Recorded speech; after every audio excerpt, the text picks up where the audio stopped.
Sup, my fellas, don't forget to leave feedback and enjoy the story. Our hero's thoughts are in front of us, he simply has the life of a dream. He has not even made anything up, everything stands before his eyes as if it were yesterday. But what was yesterday is what we are about to see. Our hero was a knight, he was fighting someone, he was having fun because he was getting full pleasure from the battle. They found that the enemy was too slow, but it was inattention that ruined him. She had always been his problem. He just wanted to play around out of boredom and he scowled. His armor began to crumble after the hit, which was very frustrating because it was to be expected. He immediately flew at the serpent, or rather even a dragon parody, with the words that he would just stab it to death. Rage was also his problem. He fell into rage very easily, so it was because of this that at that moment he just kept striking at the serpent with his fists. It wasn't from his character, he just liked the feeling, the very feeling when his strength increased, that's what he liked. He took his sword, with the serpent's head there. He liked swinging his sword with my magic, but dying, he sure didn't like it. All because he had a secret. At that moment he opened his eyes again, and made as if a woman in front of him. Did it sleep? Yes. Where did she come from? Did he really have a groupie following him around at all? Too exhausted for that. The woman came up to him and kissed him, a light morning kiss, and touched his forehead. He loved it, because he got it from such an incredible beauty. Had she been there the whole time admiring him, he couldn't hold back any longer, he wanted to kiss you on the lips. However, at that very moment he realized that he was just a baby. He began to cry. His mother thought that he wanted to eat something, but in fact he cried because he had changed his clothes once again. Consequently, the past life he still died, no idea how it came out, but what he will be, there to name him. Unlike other people, he is reborn every time after death, and so to infinity. But still it was worth to eat. After all, what was to be sad? Why to be upset? After all, it was his 101 at birth. Before our hero's eyes began to fly through his past life. His life as a student, his life as a knight, even that same samurai. After all, if his memory serves him right, but his first life was spent in Korea. That very life was Adam, a whirlwind of endless interviews and job searches. The same dreary life that no one could have dreamed of, with an equally dreary ending. For when it was abruptly cut short by being hit by a car, he was reborn for the first time. Upon waking up, he found himself in the body of an infant, totally unfamiliar family alien. It was from then on that he began to be reborn again and again. Amazingly, he came in different worlds and eras. But the scenario of his life has repeated itself time and time again. He didn't have much to brag about, he was just used to this state of affairs and going with the flow. The rebirth that many dream of has become something commonplace to him. However, while he was drinking his milk, he wondered where he had gotten to this time. After all, judging by the interior that he is now somewhere in the Middle Ages, it is unlikely that he was back on Earth. It was not even logical for a rebirth. Did it mean that he had simply been reborn in another world? But he did not complain, for it was the other worlds that he liked, for they were usually much more comfortable. He was even lucky, for it seems that he was born rich. There were even a great many maids he liked. What that means is that he comes from a noble family, and his mother loves him very much. Our hero didn't understand their language at first, but after a second he got used to it. Of course, it was a new world and a new language for him. It often happens that you don't understand much at first when you find yourself in a new world. But the warm hands, the gentle gaze of total love. This is what all speaks for itself, because his mother really loves him. Having changed 100 mothers, he can tell exactly which ones give birth clean out of a sense of duty, and which ones don't. As bitter as it may sound, there are times when he was abandoned immediately after birth, or forced to work off the life he was given. However, he had a great feeling about this life. He heard one of the maids call to his mother, asking her to watch over the young prince. At that moment he realized that he was a prince. At the same moment the maid said that of course she didn't think so. But the mistress asked her to answer honestly, for they were alone in the room anyway. She asked if she also thought ill of her son. The maid immediately began to justify herself by saying that recently one of the maids had been excessive. Why there was such an expression on her mother's face as well as there about the voices. And the lady went on to say that even though he was a prince and had imperial blood in him, his fate would certainly not be an easy one. It would have been easier if her son had not been a prince at all. She looked at our hero and begged his forgiveness because she hoped he would not be offended. She knew that this was the case now that they were discussing him and the baby, for it was because of her that our hero had no right to inherit the throne. She blamed herself, but our hero made everything so that his hand wiped away her tears. She immediately came to her senses, for she realized that most likely her son understood something. Our hero saw how yours was very difficult, so he showed with all his appearance that she was not sad. He didn't even care if they inherited the throne, because the prince's life is already lucky for him. He would just ignore all sorts of clingy nobles who would pester him in the future. Yes, and the imperial family will not be able to control him because the life of the prince promises to be busy. His 101st and Jubilee new life in his new world. Isn't it a dream? That is how the life of the emperor's son, as well as former servants, began. Such were the half-bloods our hero turned out to be. A life that could be spent quite well, if not all, in politics. He could almost every day screw around with women and have fun with absolutely anything his soul wanted. In him flowed the blood of the emperor, and he would be guaranteed more or less comfortable conditions. He dreamed of eternal trips hunting, but all the time he was lying in his bed, making sounds and rejoice his mother. He seemed happy, carefree, but still she was a little sad, because if so she had the power to shield him from all this, it would be much better. Our hero heard these words of strength and thought, for strength would not hurt anyone. To him, however, it was the usual thing for him. Not having the right to the throne is weakness. No one needs you. If you are a weak man, no one will stand up for you, no one will even look for a way to get rid of you. However, he believed he wasn't worth worrying about, for his new mother's son has lived too many warrior lives. 3 months later, while our hero was sleeping and his mother was waking him up again, she noticed that he had an incredible beautiful hair color. By then, however, one of the maids said that the lady's carriage had already arrived, so kissed her son goodbye on the forehead and told him not to miss her, for she would be back soon. As soon as they all came out, our hero just rejoiced, for he had such a cool dream and he was awakened. He hoped the babysitter wasn't still running to him, because there wasn't even a second of peace. Since he was a baby, all everyone did was take care of him. I was very tired of such hyper-parop, but all the while he was alone, he decided to check something. It was on this that his future depended. He even hoped that the emperor's blood contained some kind of ancestral power. After all, if it did, he would have to learn how to use it. He decided to concentrate and to gather all his power. He understood that the world is ruled by the strongest. Only when you are strong no one dares to oppose you. At least, it was our hero who had the opportunity to use the experience of the previous 100 lives, because even in a child's body he could accumulate inner strength, and that meant only that the power was available. He remembered his 30th life, which meant that he could use the techniques of Hongwen chants. He should also try practicing skills from his other lives at the same time. Even in a child's body should be able to do it. No one would even think that a child of this age could train. However, if the case burns out, by about age 10, his inner strength will increase manifold, and by age 20, he will be indestructible at all. He would still be concentrating on energy, and that's the only way he could train. He would even be able to train while Nanny held him in her arms. So he decided to speed up the flow from his whole body, to gather all the energy together. He could already feel the flow, but his head was really splitting, so he decided to release all the energy. It wasn't like he was screaming that he was just diapering right now, and our hero that she would just walk away from him and stop touching him. After all, even a little touch would make all his stored energy disappear. He prayed to fate that this would not happen. It was at that moment that his prayers were answered. The babysitter went away, thinking only that he was probably having nightmares. So as soon as he came out, our hero felt that his energy was at its maximum. He thought he just needed to sustain it, but he was feverish. He hoped that making such a baby could withstand it all, but the thought that it was better to die than to live in a weakling's body kept him from giving up. He began to store up as much energy as he could. He continued his work, for it was also that he could live a prosperous life. At this point he would called out. Even the maid heard it all. She suddenly ran to his room, because she thought that something had happened. Our hero was sweating profusely for some reason. She even thought that he was sleeping, so she decided to prepare a bath with herbs and then bathe him.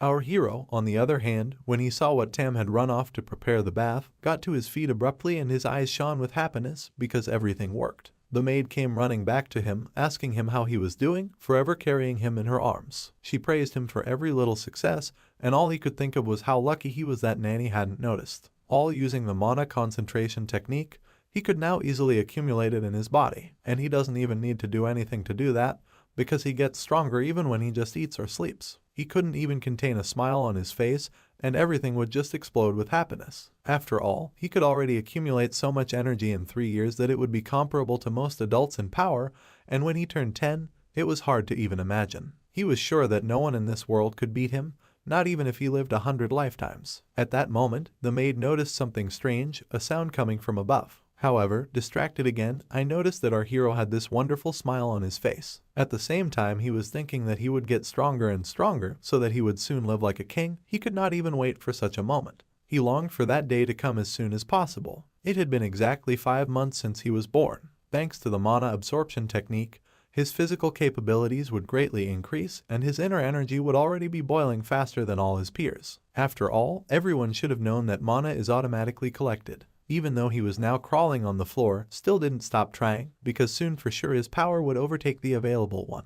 However, at this point, for some reason began to rise from the carpet. It was just his mother who took him in her arms. She brought him a toy that he certainly couldn't have expected to see. He just couldn't take his eyes off of it. But noticing his mother's disappointment, he immediately started playing with it. Even though he looked like he was having fun, inside he felt a Spanish shame about what he was doing. The maid and mistress laughed, for their baby looked so happy, but in whom was he ever born so handsome? You couldn't say our hero didn't like it. He adored being praised. However, in spite of that, he understood that he was so beautiful in his mother. However, since he is loved, he still did not say that he did not like to play the fun child, because this time is too fleeting and therefore priceless. At this point, the grimace on our hero's face immediately changed. I am not mistress could not understand what he wanted here. However, our hero wanted only one thing. He wanted to eat. Tears began to flow from his eyes. He tried to show it with all his appearance. Immediately she guessed that it was so at that very moment he was given milk. While our hero was busy drinking milk, the conversation was about the financial situation. Despite the fact that the prince needs to be well fed, but since yesterday the funds kept dwindling. There was nothing the mistress could do about it, however, because the budget for the upkeep of the mansion had been severely cut this year. Even one child was hard to raise. Our hero remembered hearing such talk from the maids not long ago. He had heard that he would have to make great savings on his mistress's rations. For if this did not happen, no one would survive the season. They had no other choice. Our hero couldn't believe it, for he thought this type of talk was definitely not serious. But the mistress maintained a positive line. She said that even if she died, it was okay because others would survive. Not they suggested something, and our hero was worried. Because is it all true? Because his mother really simple concubine, she did not even have power, not status, even taking into account the fact that she gave birth to a prince. He was not even a prince and he had no power, not even status. Something had to be done, otherwise something bad would surely happen to the prince. Our hero could not believe it, because he thought that since he was a prince, he would not be allowed to die of infancy. I was not offered to see the king himself. She as a mistress said that it is simply impossible, because he is very busy. Our hero began to understand that now it has become clear to him where his mother was constantly going in a carriage. She wanted an audience with the king and it seems that she did not succeed. But no matter how cruel the ruler was, it is unacceptable to behave in such a way to the mother of your children. Why does he do this to his mother? Because she is enough abuse from the nobles. What to do? Because even if the king was originally indifferent to her, such an attitude is simply inadmissible. Our hero began to cry, which allowed the nanny to give him into the hands of his mother. He really wanted to help her. Even though he was a child, he knew he could do something. Nothing much came into his mind, but he had to think of something. All he had to do was to get through this winter, because in fact it was all about the lack of money for all his needs. And in the winter there was a new item of expenditure, heating. He thought, how could he help at all? What exactly could he do? At one point, however, he realized there was still one thing. He thought about the fact that if coal is a carbon structure, like diamonds, and he noticed that Mama wears precious stones, then in this world they are also very valuable. That is, if he had no money, he could at least get valuable stones, and his legs were too short, so he could not get out of his bed. He realized that he had to think of something else, because with all the amount of mana he had, he was able to take off. Now he could fly to his destination. He realized that no one had enough charcoal anyway, and most importantly there was plenty in the fireplace. He wanted to turn that pile with one easy move of his hand, but he decided to hurry because he had to make gems out of it while everyone was asleep. He headed for thermal energy, then created a certain temperature pressure necessary to transform the coal. He didn't hesitate to spend all the mana. It was still she would save more if she survived. He didn't want to let the energy drain out in any way. He stirred up more and more of his inner energy each time, while I held back. He knew that if it worked, his mother would be happy. All he wanted was for his mother to smile and be happy with her life. At this point, the whole stove was up in smoke. Our hero succeeded. He got such a beautiful and shimmering diamond, he was sure it was just that.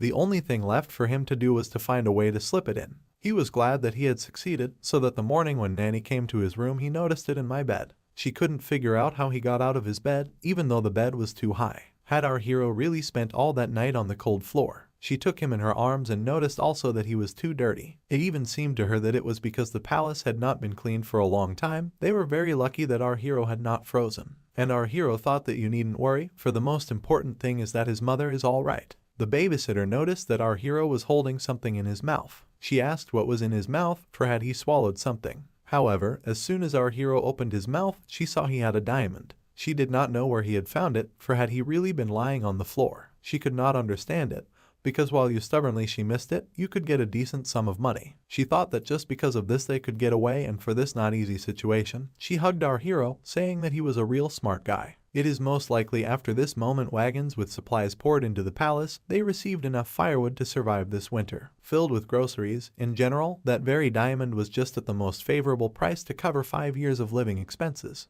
But did they do the right thing? Because what if it belonged to someone? That it simply could not be, for all the castle had been put up for nearly 100 years before the lady settled. Everyone thought it was a gift from God that was sent from heaven for their prince. Mother was very happy, for she believed that it was in fact a gift from God. Here our hero was just technology for her dress, telling her to wait until he grew up. He would surely deliver her from all her worries. He imagined himself as an adult standing in front of his mother, but at that moment he was too young. For he had promised himself that he would open his eyes to everyone would hear about him, Morella. It was thanks to all this that the palace kept the fireplace warm all winter long. The mistress could not even eat most of the food alone, but the nanas told her not to think about anything, because she just had to eat her fill. Everyone was glad to see them, everyone was glad to see the new maids, and the very words that had to be fired were hired again. But the most important thing was that our hero's mother stopped being sad. She was always beautiful, always smiling, but they spent it in warmth and comfort. A year later from that moment the babysitters chose a suit for our hero. Those were good, but Mama still chose clothes of a stricter nature. He almost did not like anything, and in general he did not like to change clothes. After all, what kind of holiday approached that they made him so tired? Could not they leave the prince alone? He could think of nothing better to do than to lie down on the floor and cry. He was immediately soothed and lulled and put to bed. He was glad that everyone was finally getting away from him. Nanny, on the other hand, was glad, for today was the very day when they would finally be able to officially introduce everyone to the prince of the imperial family. Our hero heard this. I was shocked, for had she really become this day? But the mistress said that he must be recognized. After all, despite all the faults and it flows in the imperial blood, birthday is the best reason. His Majesty had to show up, too, she was sure. He just can't ignore them forever. Nanny began to reassure her, however, because they just often try to stay away from their newborn children. Our first one was even more shocked, because is his birthday really so soon? Would everyone be preparing a very large banquet for such a? The mistress, on the other hand, was very happy, for her son would officially become one with the royal family. She was glad, for the laws of the empire were on her son's side. Errol, on the other hand, was anxious, very anxious, but smiling at the same time. This could not make him not happy. However, whether all the other aristocrats would attend this banquet, he even wished at last to see his father, whom he had not seen since his birth. At the banquet, however, there were an incredible number of aristocrats as well as people who ran errands. Our hero was incredibly curious how much money had been spent on all this. After all, even in spite of all this, everyone was incredibly dressed up. Is that the way everyone dresses for banquets? It's not that our hero didn't like it all, but he was a little confused by the new faces, because the prince had never seen so many people. His mother began to calm him down, because everything was good, because he was the most important there. But the aristocrats had already started to look at him obliquely, but he did not pay attention to them, because no one needed them. This and where was his emperor, who was his father? He just wanted to look into his shameless eyes, for he was the one who never showed his nose after making a child. But it was at this time that he realized he didn't have to worry about it, because he just had to know what he looked like in case there was an inheritance tour. But soon after the banquet began, these people did arrive, the imperial family. Our hero immediately began to pull on his mother's dress, asking her with all his appearance, was it really the acting empress and her children?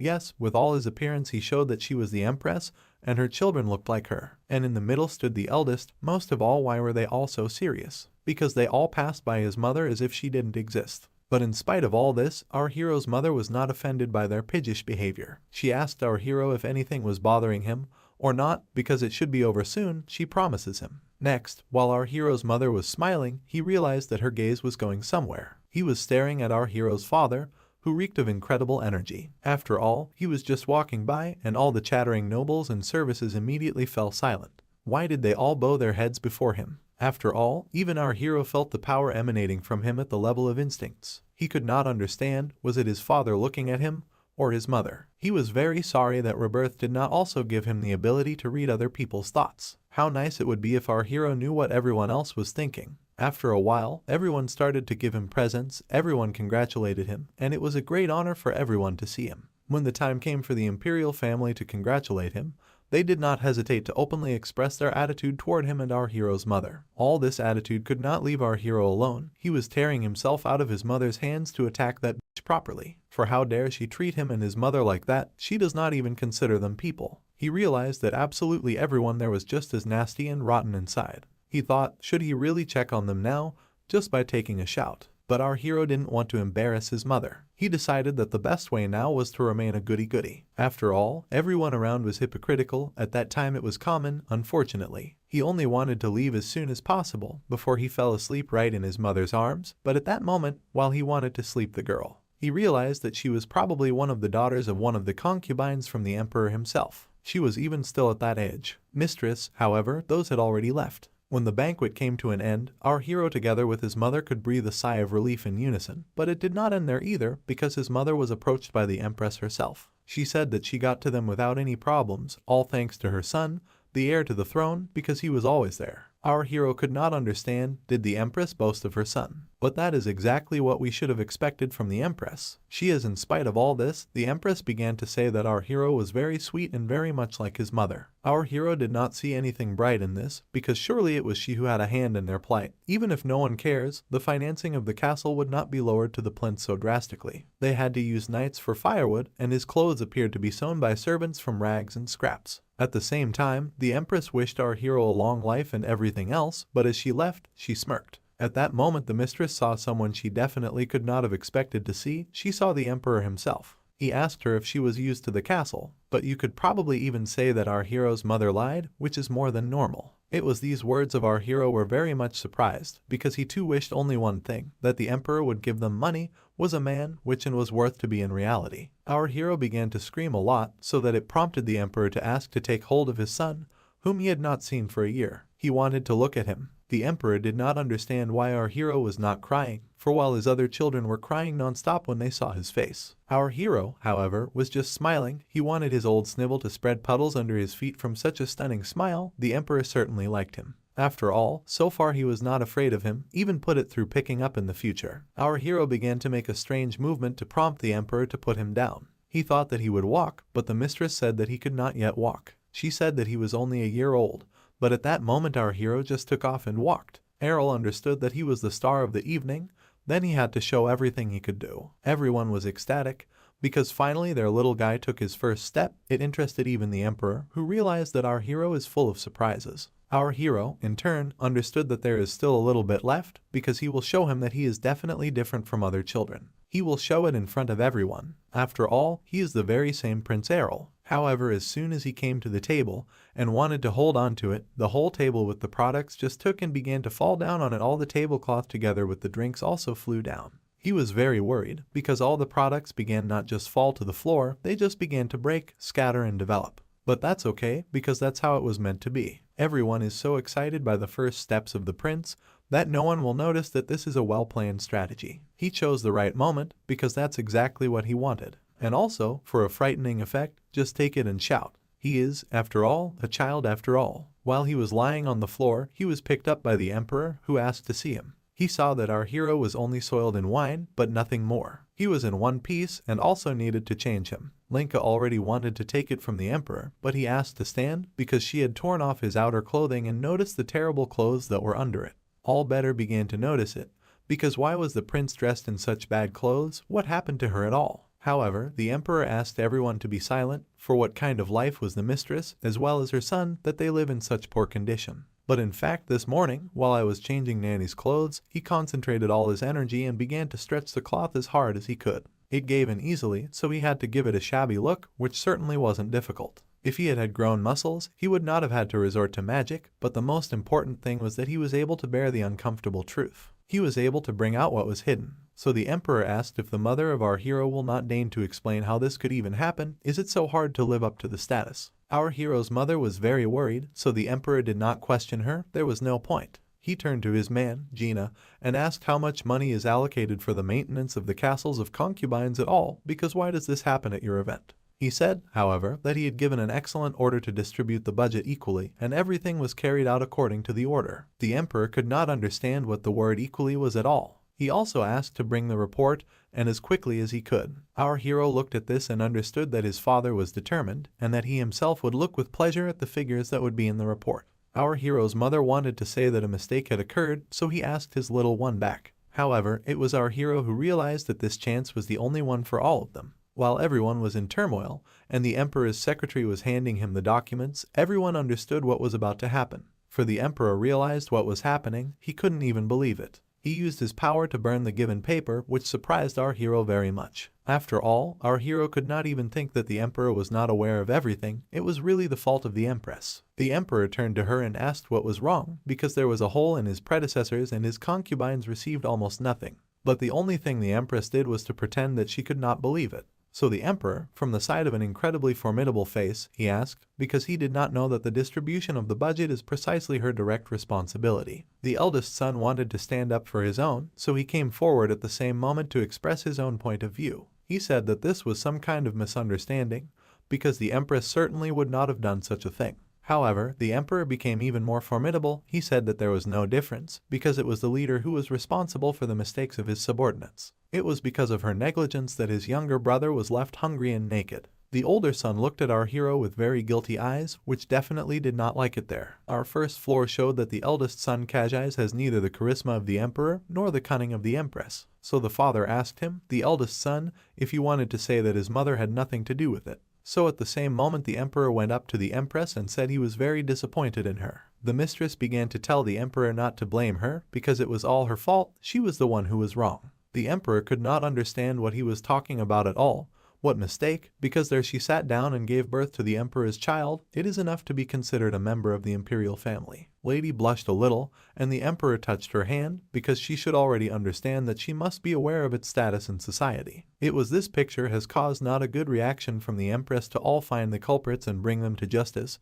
He said that such mistakes he would not tolerate more. At this point the empress looked at the floor, her hands trembling very much, but still said that she would make sure that this would never happen again. The emperor looked at her once more and warned for the very last time that she would be punished next time. She continued to apologize, for surely she would find the culprit and punish him severely, but still she did not understand why he was so furious with her. At the same moment the empress came up and said that she did not know how it happened. She did not even know how to justify herself to the mother of our hero. Our hero at this time understood that she was pretending, even though the mother of our hero worried a lot and also said that no mistake, no, the empress is not to blame. The protagonist could not understand in any way what his mother was doing, for surely the very snake who knew everything about everything was standing in front of them. The empress said that this would never happen again, but only our hero understood that you should at least put a guilty face, because all these women, she just intimidated her power. It was at this point our hero's birthday came to an end, and the hole in the budget was patched up. Not even the empress was involved in it.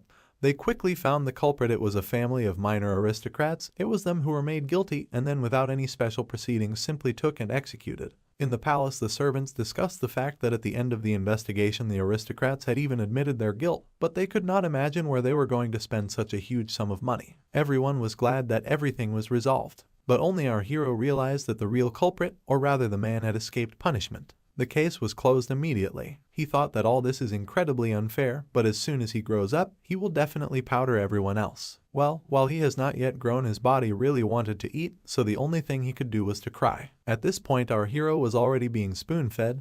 He was happy with his current life. However, he was still thinking that he needed to work on his body, for he was going to be a baby for a long time to come. However, after some thought, he realized that all he had to do was eat and play. And after he had eaten, he decided it was time to sleep. Enough time passed, our hero woke up, and a carriage drove up to his house. He noticed that several people came out of the carriage. He could see this, for he flew up to the window while his babysitter was asleep. He heard 3 people coming into his room, one of them his mother, and more footsteps of an adult and a child. Our hero forgot about the babysitter and was afraid that if he woke up, everything would see his power. He flew towards the nanny as quickly as possible, and as soon as the adults entered the room, they saw our hero pinching the nanny's cheeks. The mistress, seeing this picture, shouted for our hero to stop hurting the nanny, because the nanny must be loved and obeyed. At this point, the nanny herself noticed that another mistress had also arrived. She immediately greeted her, for I immediately spotted her. However, the mistress who had just arrived at the castle asked not to apologize, because she herself had not warned anyone about the visit.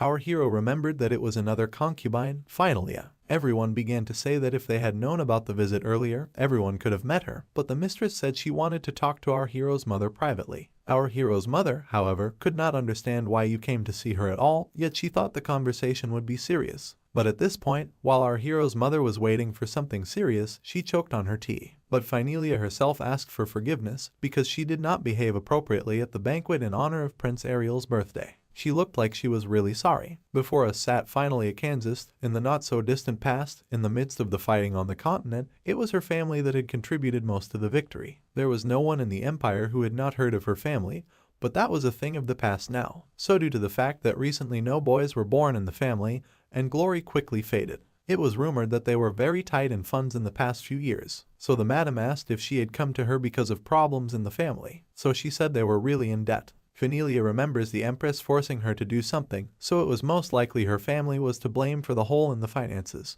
It was at this point that Phenelia pulled out her bag of money and said that at least it wasn't enough to solve the problem, but that she was really sorry. She wanted our hero's mother to know that, even though she was not forgiven, she said that our hero's mother might hate her badly and also in the family. At that moment the door to the room opened, and not noticed in the distance was the daughter of Phenelia standing there, so the mistress understood that she only wanted to protect her child from conflict with the other members of the imperial family. So the mistress said that she was fine, she did not need all this, for she believed that the person in front of her was certainly not guilty of anything. Phenelia asked me not to feel sorry for her, but the mistress said I did not. She said bluntly that at that point they had no need to antagonize each other. She understands everything and does not hold a grudge against their family. She held out the bag of money back and said that it is better to use it, or rather find the money to buy a gift for her little daughter. After all, she understands exactly why they kept the expenses in their palaces. She is not sure, but most likely it was the fact that our hero's mother was a servant to the Empress. But our hero was simply shocked when he heard this information. So now it became clear to him why his mother was so disliked.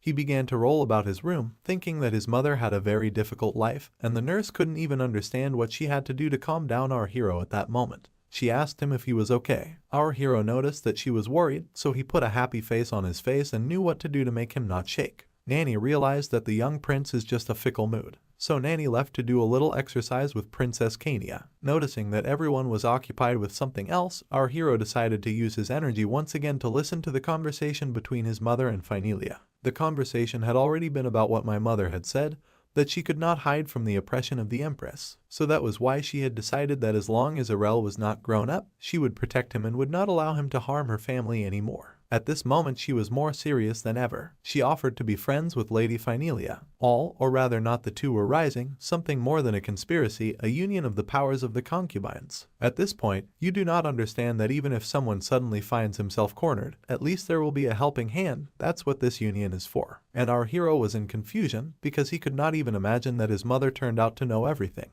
She even knew about the conflict between the Empress and the concubines. However, what will she do next? 100 years to prepare for all this in advance. While he was thinking, at that moment the very same girl approached him. He could not understand where she had come from. He asked fate to keep it from sticking to him, but all she did was crawl into his bed and start to tell you cheeks she really liked it, was a toy to squeeze. I started hurting the cribs, so our hero hoped that the one would save him. She the cat, running up to pick at first that our hero was actually cute. Our hero realized that all was lost, and the nanny kept saying, will the princess visit? The princess of course said yes, she would love to visit him, and our hero couldn't find any help anywhere. And time went on, and now the prince will be 30 months old. Soon it will be his 3rd birthday. Life seemed to him unbelievably fleeting, in principle, as always. How did it happen that he grew up so quickly? After all, even if they think so, he still has to live to adulthood, to learn at last a normal when girls. He remembered his 45th life, not even hoping to repeat it. But at that very moment the princess walked into his room. She ran to meet him,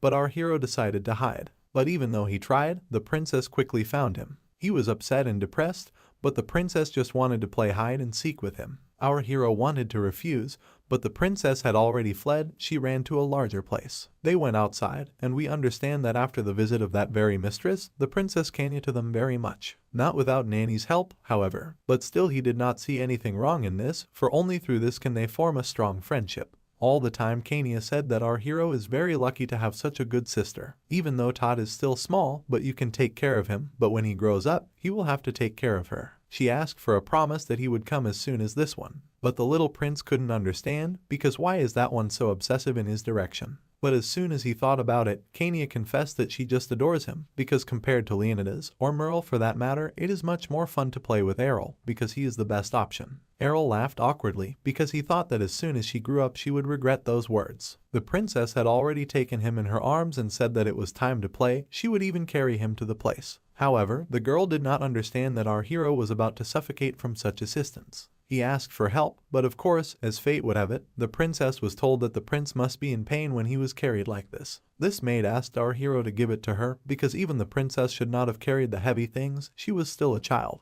But our hero thanked fate because he was saved. Princess Kania was not happy. She shouted that she wanted to play, but even so the maid said she could go and draw or listen to a classic. She said she was very tired of it all, it was just boring. She wanted to swing a sword because she had seen her brother Kyle do it.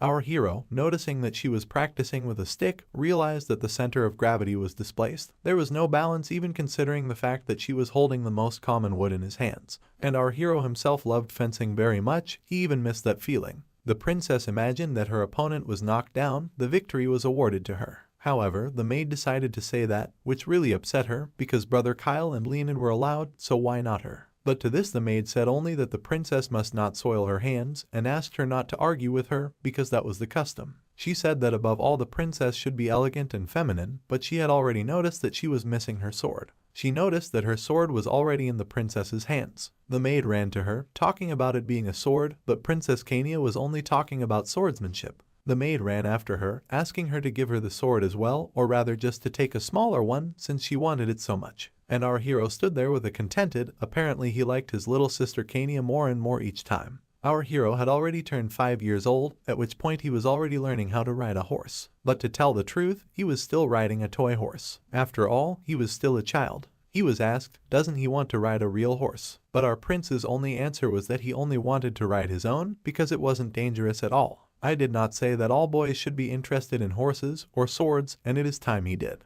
She was very worried about him that he will become like everyone else, but our hero smiled broadly and said that you put away such thoughts because the prince on a white horse is a relic of the past. Nanny was sorry to see it like that, but there was nothing she could do about it. Our hero here thought and realized that of all the lives he had lived, he had not absorbed in the proper world and only one knowledge of how to bring people to their white knees. He had achieved perfect swordsmanship while slaying quite a few opponents, and he had also excelled in the field of magic, all his obstacles in his path, every skill he had honed to perfection, that now he simply had nothing better to do. Still, there was nothing she could do about it. She wished him to work well, to work productively. Well, as soon as the door closed and our hero was out of sight, he immediately laid down on the bed, because only losers should work, not him. Our hero was constantly crying, constantly pushing pity while trying to calm down. Then we realized that the only thing our hero didn't want to do was just study. Even though he was 5 years old, the very time when you have to learn the world around you from every angle. However, he asked him if he did not want to know anything, because there is enough of the other side, he just was not interested. I, in turn, turned to him and said something like that, as if he had lived his 100th life. This surprised him a little, because I could not find out that way. Our hero said it wasn't like that and immediately laid down on the arm of his chair. He said he had had enough, she was already all over him, for the case was sick of learning over and over again, and so every time. At this point his nanny took him to the library and told him that according to the imperial law, 5 years old is the age at which it should start learning. So she brought him, looked at all these books and couldn't understand why there were so many of them at all. Would he really have to count them all? So as soon as our hero took the books in his hands he started spinning them. That's the only thing he liked to do with them. You have to read it's not spinning, so I tried again. Our hero, while picking up the books, began to build houses with them, which brought the nanny out again. She said that she has the opportunity that many want to learn and cannot, yet our hero is still able to begin to learn. She said that he needs to respect books and stop spoiling. She told Toth to sit up straight, yet the only thing our hero was thinking about was how to take from his room. He figured out exactly how to do it. That is the skill he learned in his new life. He lay down on the floor and began to cry about not wanting to learn.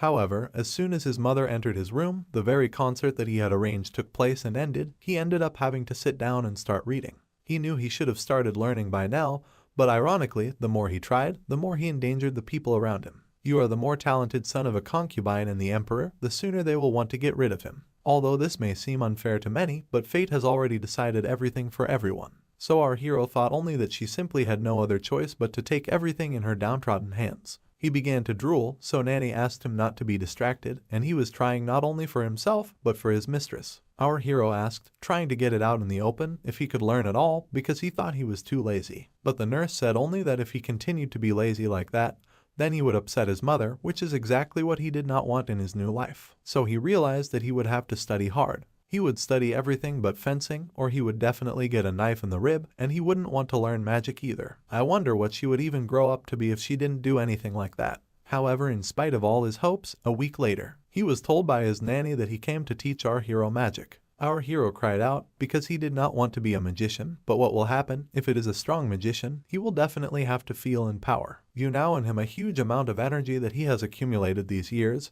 He wanted to at least somehow hide his abilities. However, the nanny did not let him do anything. She already led him by the hand and told him not to be afraid because everything will pass quickly and painlessly. So as soon as our hero entered the hall, he immediately saw the teacher with an incredibly surprised face. Our hero could see the tech lemon all over the body of the mage standing in front of him, but I wonder how he saw him. At the same moment the teacher came up and started touching our hero. He was saying that our hero was special. To me they were already hoping that their prince is especially a child who has an incredible future waiting for him. However, the teacher said that everything is not in a pleasant way. He does not feel the mana in our hero at all. I did not say that this cannot be, but even though I touched him, he could not find a single drop of mana. Our hero laughed. He said that it is useless, because on the way there, he carefully curtailed the circulation of his mother and then concentrated it in one point and spit out all the energy out. Seeing the maid's reaction to his appearance, he was immediately able to shut up in relief. He just can't see mana if she's not there. However, this all had its disadvantages. The master said that since our hero has no propensity to be a mage, then he is definitely Tekova to become me. Information that commoners can often have a bit of mana, but it is our hero who does not have it. Our hero is not left whether he does the right thing, because he ended up only disappointing his mother. He thought that it was necessary, because everyone must think that he is a weak, incapable of anything baby. He tried to apologize to his mother in his mind for being such an incompetent son. They also had a fencing teacher in the house, his new mentor. He said that if our hero trained hard, he would become as strong as he was. Our hero understood him to be a young knight of about 25 years old, no more. He saw that the thickness of a real dog,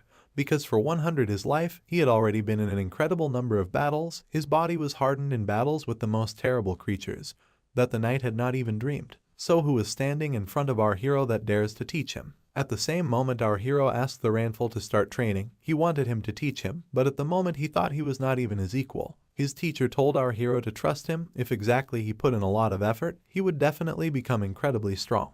They asked to start the basics, but our hero remembered that his friend, Princess Kania, wears a weighting device on herself to increase her physical abilities. But the knight said that for their family this is quite normal, so what should our hero do? Ranful started with the basics, saying that the basic things for fencing are flexibility and balance. So he asked about the simplest thing, and also asked not to worry. He put our hero on a stump and told him to stand straight, but our hero began to show that it was incredibly difficult and that he thought he was about to fall. He said to the height not to control anything, so at the same moment they began to practice flexibility. This, too, did not work out for our hero, and only then did the knight decide that they should already try to handle the sword training fee accuracy, where again our hero showed a very poor result. So he asked his mentor, is he really that talentless? But the knight said not to worry, because this is only the first training, only through practice they will be able to cope together. But at this point, while our hero is talking to his mentor, he noticed that he is being followed. He realized that the more mediocre his results, the sooner they will get away from him at all. Well, as we know, rumors spread very quickly, so in a moment, everyone was saying that our hero has no more mana than just an ice flow. And that's what everyone was talking about. One man, who most likely was watching our hero, said that our hero's body was so weak that he could barely stand on his feet, even reporting that he had no talent for swordsmanship.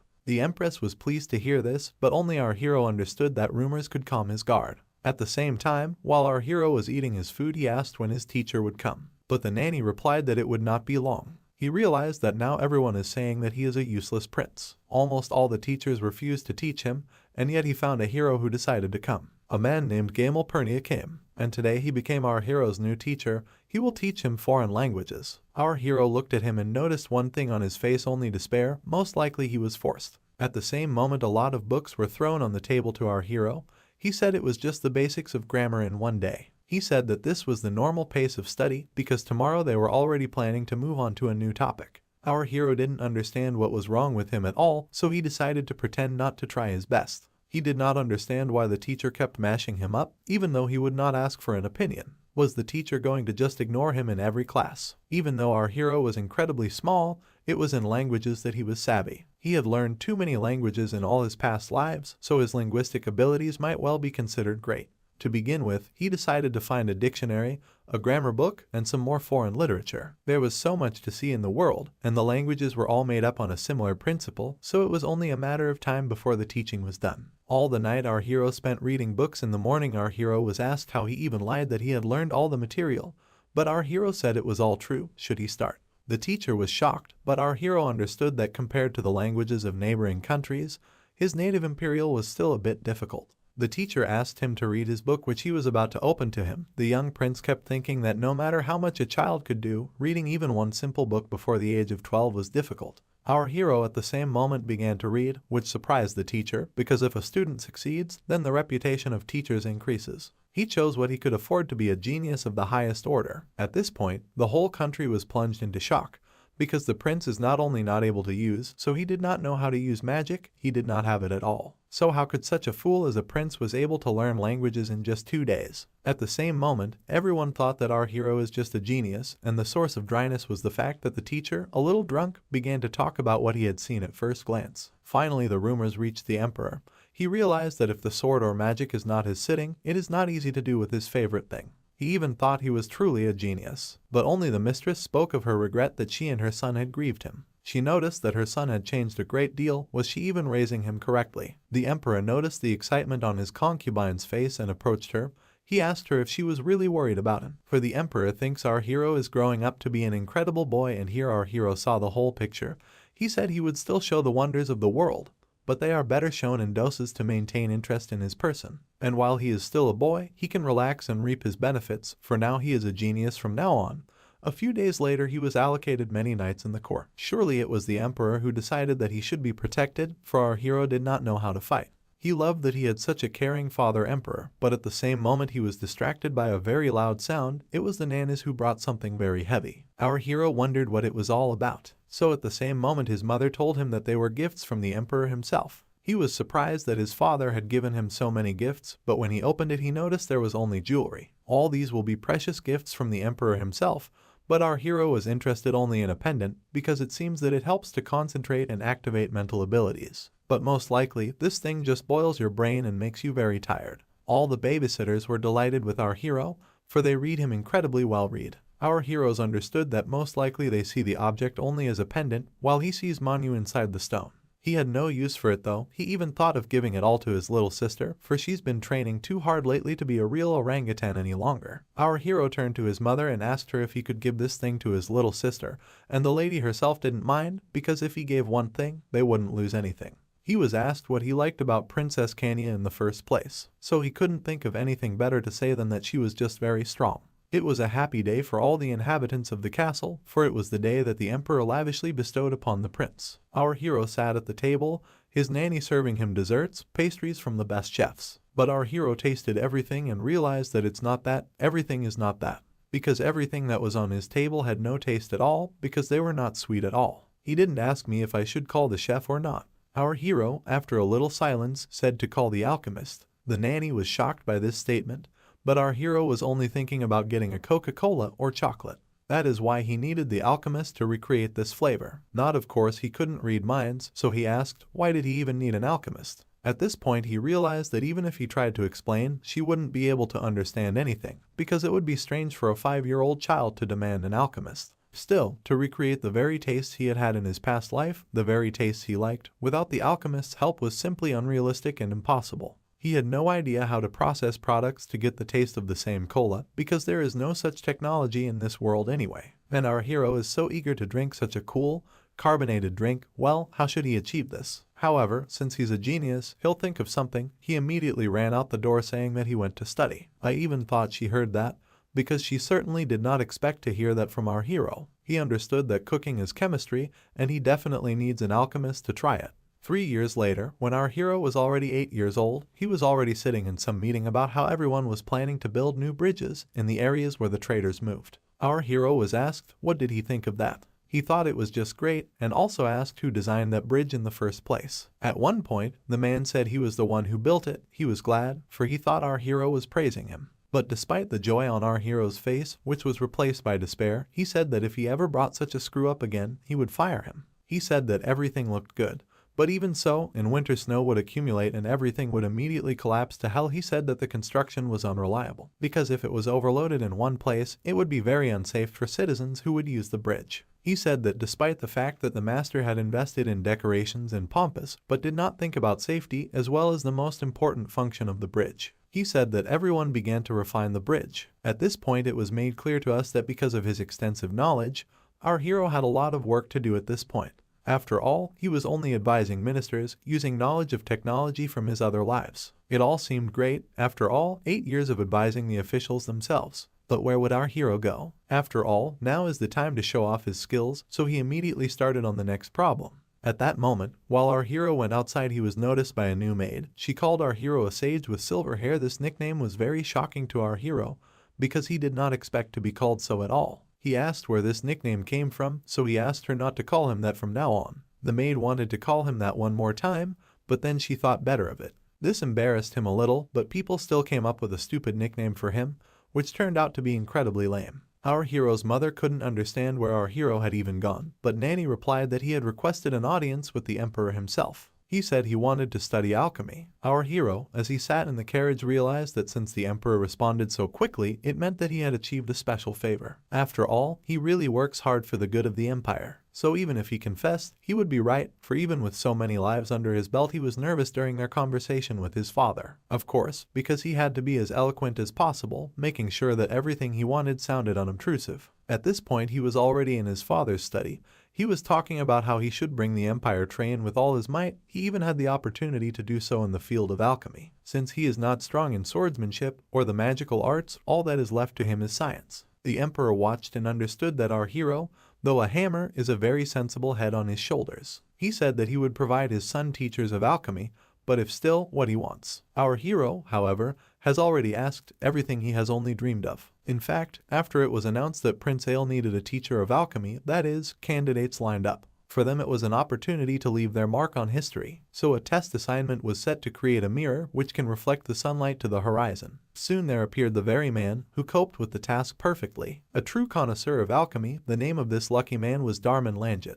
Our hero was also happy and thought that he had to some old grandfather. However, they sent such a young teacher who had a strange hair color. Our hero asked if it was a natural color, but Darman said that because of his many experiments with chemical elements, he breathed all kinds of crap, so that's why they turned white. Our hero wondered how he had survived at all if he was sniffing these elements all the time. He was sure that outwardly he was calm, but it was only a mask. Because alchemy is a ruthless thing, so if he got hurt or died while researching, there would be no one to blame. His teacher also told him that the study of alchemy is actually quite a dangerous occupation. It is the kind of science whose study can pay a very high price. Our hero said that he had already weighed all the risks and that alchemy is not the science of magic. He does not expect him to teach him how to make gold from lead, because he just wants to explore things like metal alloys, such as finding the strongest of them, or to create a material that will make it easier to build houses. At this point the master was thrilled, for this meant that the rumors were not lying. The prince was in fact different from everyone else. He was in fact the very genius who would one day lead their empire. So at that very moment, Darman knelt before him. What do you say? Right to his eyes, he said that she was teaching him all that she knew himself. It had been several days first studying alchemy. Darman asked, did our hero really study before that with alchemy himself? Even the hero could not understand in any way, because is it so obvious, so he told his teacher that he just read a couple of books. The teacher was glad, because he realized that the rumors weren't lying, and our hero was glad that he didn't suspect anything. At this point I did not continue my experiments until the evening. Darman all the time helped our hero to make the right decision. So now our hero knew how to extract lead and other chemicals, with the exception of metals or maps. Everything else was identical, which he already knew. However, it was not much of a difference, come to experience. Everything went according to plan, but at one point a petition came to the emperor from his son. His son decided to expand the staff to 4 alchemists. The emperor immediately asked that the best alchemists in the empire be assembled. His servant worried, for what was the little prince going to do with these alchemists? For they were spending the empire's budget on their research. The people might begin to resent them. But the emperor remembered his son's words. He remembered how sure he was of this. He understood that his son was working for the sake of the empire. However, our hero told the chemist that he would want to invent a drink through alchemy. This invention no one could understand, because how our hero, with such an incredible brain, as well as the knowledge, spent his intense creation of some drink. Many people were upset, because they left their previous jobs for this, But our hero asked them not to worry because he will pay them all more than enough no matter whether they will succeed in this business or fail. So at that very moment, all the alchemists began to say that they would help everyone. Many had heard that such a development already existed, however did the prince really want something of his own? Our hero understood that he had E100, which was an incredible motivation, money and fame. Those were the two things that would work for him. So we would have to hurry up and make some awesome soda. A few days later they had already had mineral water brought to them from abroad, so they had samples. One of the men wondered if it was really drinkable because it didn't look all that good. But our hero was sure that for the time being it could not be. What was it in front of him? However, if natural water is not good enough for him, they will create artificial water. It was all alchemists, because they could not understand how you can create artificial water, so our hero gave them the leaflets and said he had come up with a theory. He asked them to evaluate it and refine it, so he was already waiting for them at the next meeting. He believed that his alchemists were the best. At this point, our hero ran, because it was time to test the theory in practice. But would a week be enough? However, he was still sure that money was the best motivation for alchemists. Within a week, our hero gathered all the alchemists, because this very discovery was to turn the empire upside down. He said that the trend that season would be carbonated water, the very fuel of progress. He understood that most likely the alchemists would not be able to create any analog of soda, so he decided to try water. Many people asked if anyone would try it, because somehow he didn't feel like trying it all. However, our hero asked to trust him. He asked to mix it all with fruit juice or alcohol. He understood that he originally wanted Coca-Cola, but it was unlikely that he would be able to create this unique flavor. So they had a few copies. He decided to test how good were those. As soon as he mixed the lemon juice together with that very water, he immediately realized that it just tasted incredible. At this point, everyone was just thrilled with it. All the alchemists couldn't believe the taste. So the prince's lemonade sold out incredibly quickly outside the empire. It gained its popularity just fleetingly. It gained the status of an expensive drink and became a luxury for the nobility. No one could even believe that it was created by the same prince. Everyone was glad, because it was the very gift who wanted to get at least a drink. At this time, Count Dement, lord of the northern part of the empire, wanted to know the author, or rather to find out the truth. Was it the prince? So his secretary, you have already said that they say that the process of creation was managed personally by Ariel himself. His drink became an object of luxury, because it was a huge contribution to the economy of the empire. Rumor has it that wagons of gold constantly flocked to the castle of the concubine. The count thought this was his mistake, for he thought the prince in question was no different from most children. If only he had known, he would have sprung for it at once. And now all he has to do is elbow chair. By this time the princess was 16 years old. She was showing her skills. There he loved it all. He said that the one was very cool. And the maid also praised her, saying and then that they're incredibly professional fencing. This was very true, because she was much better than most guys her own age. He thought she was cute, but it was still worth a break. The princess sat down at the table and said she had heard too much about him lately, for his miracle water had spread not only throughout the empire but beyond. She said that here is just the perfect son of the emperor. He cannot even imagine how people are jealous of his mother. Our heroes understood that all this development he just dedicated to his mother, Lif and Einrest, because I used to be a family. Einrest belonged to the nobility, but in the near future promised. They have only the title and a small house, but they are actually in the form of a life of the commoner. So our hero, learning about the unfortunate fate of his family, decided to help. He allocated them a share in his soda business, and he certainly did not lose, because everyone stopped in line. Everyone wanted to buy it triple the price. Further, he created a yogurt and sodium glutamate, which quickly became a hit of sales. The finances of their family rose to the sky. Now no company with them could not compare. It was this luxury that shone through his eyes. The princess also had tears running down her eyes, and our hero thought something was a little on the fritz. So he decided that he would bring her some lemonade and waffles, for he is a treat. But to this, the princess only put her sword to our hero's throat and said that she actually has plenty of money too, but our hero never learned how to hold a sword. She decided that our hero should learn how to hold a sword. Our hero pretended that he would learn, but in his grave he had seen all this learning. At the same moment he started just repeating what he had been taught, but without much enthusiasm. He thought that she would get away from him as quickly as possible. But in fact he sees how his little sister strived for his dream. The desire to become a better warrior and confidently hold a sword in his hands moved the fragile little girl, and eventually became so strong. So our hero will have to use a little himself, but to confront her, he began training. At the same moment we realize that probably some time has already passed after the training. So our hero was already in the carriage. All the people met him. So many people recognized him, especially he even felt like a star. He was a local idol. It was all cool. However, why did the emperor summon him? Does he want to reward him for the work he did? Because before his silence made him feel nervous. Saint, however, He is used to it now, so he sat down at the table and began to eat all the goodies. He is so used to his father that he feels at home. However, while he was tasting all the food, his father offered him a crazy thing. He offered to become someone who has a full-fledged public office. Our hero could not believe his ears, for he did not expect it to be so soon. And the emperor went on, saying that it would take some time, but he was sure that no one would come back against such a candidacy. Our hero, in turn, said that he should not yet, because he is not yet ready for life in the palace and responsibilities. He calmly drank some tea and confessed that he did not even know how to react to the quarrelsome offer, because he still has much to develop in alchemy. He is not sure of anything. After all, either would be. I forgot the emperor gave him a post as his first son and heir. After all, the empresses and the heir have been quieter than water, lower than grass of late, which is why he has kept a line that he dare not cross. They still do not see him as any kind of threat, because he lives without incident. There is a difference between attracting the emperor's attention and openly fighting for the throne. He is not yet ready to fight with his brothers and sisters for a place to be the crown prince, or vice versa. Does the emperor deliberately provoke him? Is it really so? Everyone should understand that natural selection is not only in nature, in the human world, it also works to the full. The same struggle for power with a comma in which the strongest survive and the weakest perish. However, why do such questions about the life of death now at all? He did not need anything, because it has long been of no interest to him. Our hero was already riding his horse at this time. It was the first time he had ever strayed so far from the castle. He loved that feeling of freedom. After all, he had been working too much lately.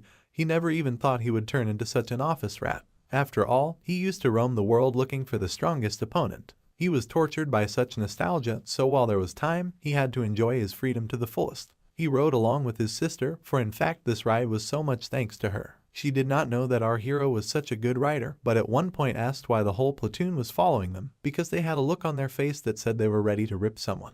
But to me replied that she said that it would be enough, but our hero only laughed and said that with freedom in recent times more and more difficult. At this point, while our hero was laughing, he noticed some strange aura in the forest in front. He was even told that there is a monster. He got that feeling, for the usual water is ugly faithful. He told them to stick some traps. Everyone went forward already in spite of the warnings of our hero, but the man said that the princess herself uses that forest for training. This very much surprised him. Why so? Is not she afraid? He remembered the moment when his sister had proposed to him to go for a ride. They were sitting at the table at that moment. She asked him if our hero was not tired of sitting and working all day in the castle. She was sure that it would be fun there, but only now our hero realized that his sister is sick, even though something thought adventures was something cool, and today it was just that. For no matter how dangerous it was, still our hero went along with her, because he believes in her. Our hero at home was that Balda, but she had too much power. Their plan was that some of the knights would act as bait. He, princess, and the rest of the squad goes to the rear to deal with monsters. They said with ice that the princess herself will sort out it all, even though there were 20 orcs. But our hero sees the orcs for the first time, healthy as it would be. But their team was much cooler, because not only the princess's ball skills, but also her reflex speed is simply impressive. Her unwavering aura, emanating from his image, encouraged all present, and the battle continued until the night. Our hero asked her how she was feeling, if she was all right. It had been a long time since she'd let off steam. However, still asked not in front of the heart, because if a man cool, he would be ripped off, just like him in one life. While the princess was incredibly tasty, he noticed that she was still a child, nothing more. However, he asked her, so why did it make her want it more? Got a little sad and told the whole story. She said that since childhood, all they say is that the princess should not swing a sword. People think something there's just a dope wash, and then she'll get tired of swordsmanship. Like, she'll marry a man she doesn't even know and settle down. She became very sad, so our hero realized that marriage of convenience here was the norm for the aristocrats, and in any case will have to vouch for someone who will keep the family afloat in high society. She said she hated it all. She wanted to live like our hero. She wanted to earn money and authority, doing what she was good at. To try for the good of the empire and get recognition from people. Here, for example, our hero is already recognized on the street, so she also wants to beauty her family not by marriage, but by merit, which no one can deny. She wants to control her own destiny. Our hero looked at her and said he thought she must be the way. She said that our hero is a very good brother, so she said that at dawn will not return to the castle. In the distance above the moon a dragon appeared, and everyone continued to talk without noticing him. In an attempt to overpower Kania, the orc plucked one of the trees in the forest from the ground and with a terrible roar rushed to attack the princess. With one precise strike of her sword, she mortally wounds him. Several slain orcs already lie around her, and the guards are not unafraid of the princess, admitting that she has nearly defeated them all and that the knights had better not get under her arm, for she is doing a fine job herself. They even pity the orcs. As Kania kills the 2 orcs in one blow, Errol calls her over and asks her to finish, for she must hurry to get back in time. With a radiant smile, he meets her surprised gaze. She got carried away again and didn't notice it. Kania wasn't too upset, all her opponents were throwing up anyway. After a short pause, pleased with herself, she agreed to depart. Unfortunately, her horse looked slumped, and when she saw it, she was surprised. Errol suggested that he was simply tired and that he should not be ridden. The prince suggested that his sister ride one horse, while the princess' own horse would be examined by experts. Joyful brother and sister sat together, and Kania would lead because, in Errol's opinion, the little sister was the best with horses. And he was still shorter than her, so he simply wouldn't be able to handle a horse sitting behind it. They raced across the green meadow, ahead of their many guards. Suddenly Errol noticed something. They stopped. A worried Kania tried to ask him what was wrong. He saw something in the sky, or rather, he didn't see it, he felt an aura. Something was lurking behind the clouds, something huge and obviously dangerous. It was a wyvern. Before anyone realized what was going on, Errol snatched his sister's bridles from his horse and yelled for her to hold on tight. Drawing the knight's attention, the prince reported the creature in the sky and ordered the guards to flee at a scattered pace. The dazed guards could not believe it.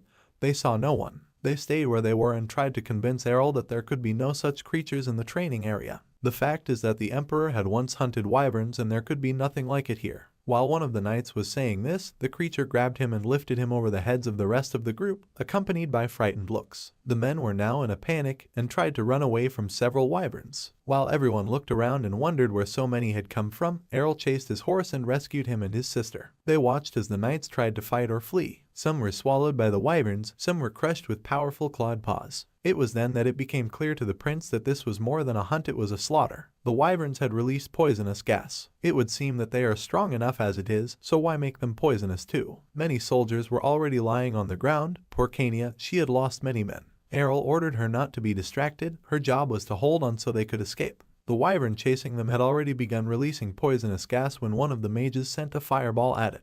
An order was given to protect the princess. There were too many wyverns for them to hide. The situation was dire. Since wyverns are resistant to magic up to class 4, most mages couldn't even scratch them. The wyverns circled above the prince and princess. Errol had no choice but to use mana. He used it as bullets. Folding his arm in the shape of a pistol, he fired, and one of the wyverns fell to the ground. Another one should have been brought down. So pretending it wasn't his job, Errol thanked the mages for their labors. He let the horse go on, just as suddenly a wyvern came down in front of him. Errol and Kania were startled. Who knows what would have become of them had it not been for the blonde-haired girl knight who slayed the wyvern with a single blow. She ordered them to flee immediately to safety. The guardswoman sent them into the woods. Errol thought the girl was really good. She would buy him and his sister some time. He rushed forward. There was a terrifying battle behind them. They had already reached the forest and suddenly they heard a voice laughing at the wretched people. The prince stopped his horse and, looking around, asked what it was. In response, he heard an angry laugh coming from a dark aura. There stood a man in a long black cloak. He held a staff in his hand, and even his face was hard to see. Errol repeated the question forcefully,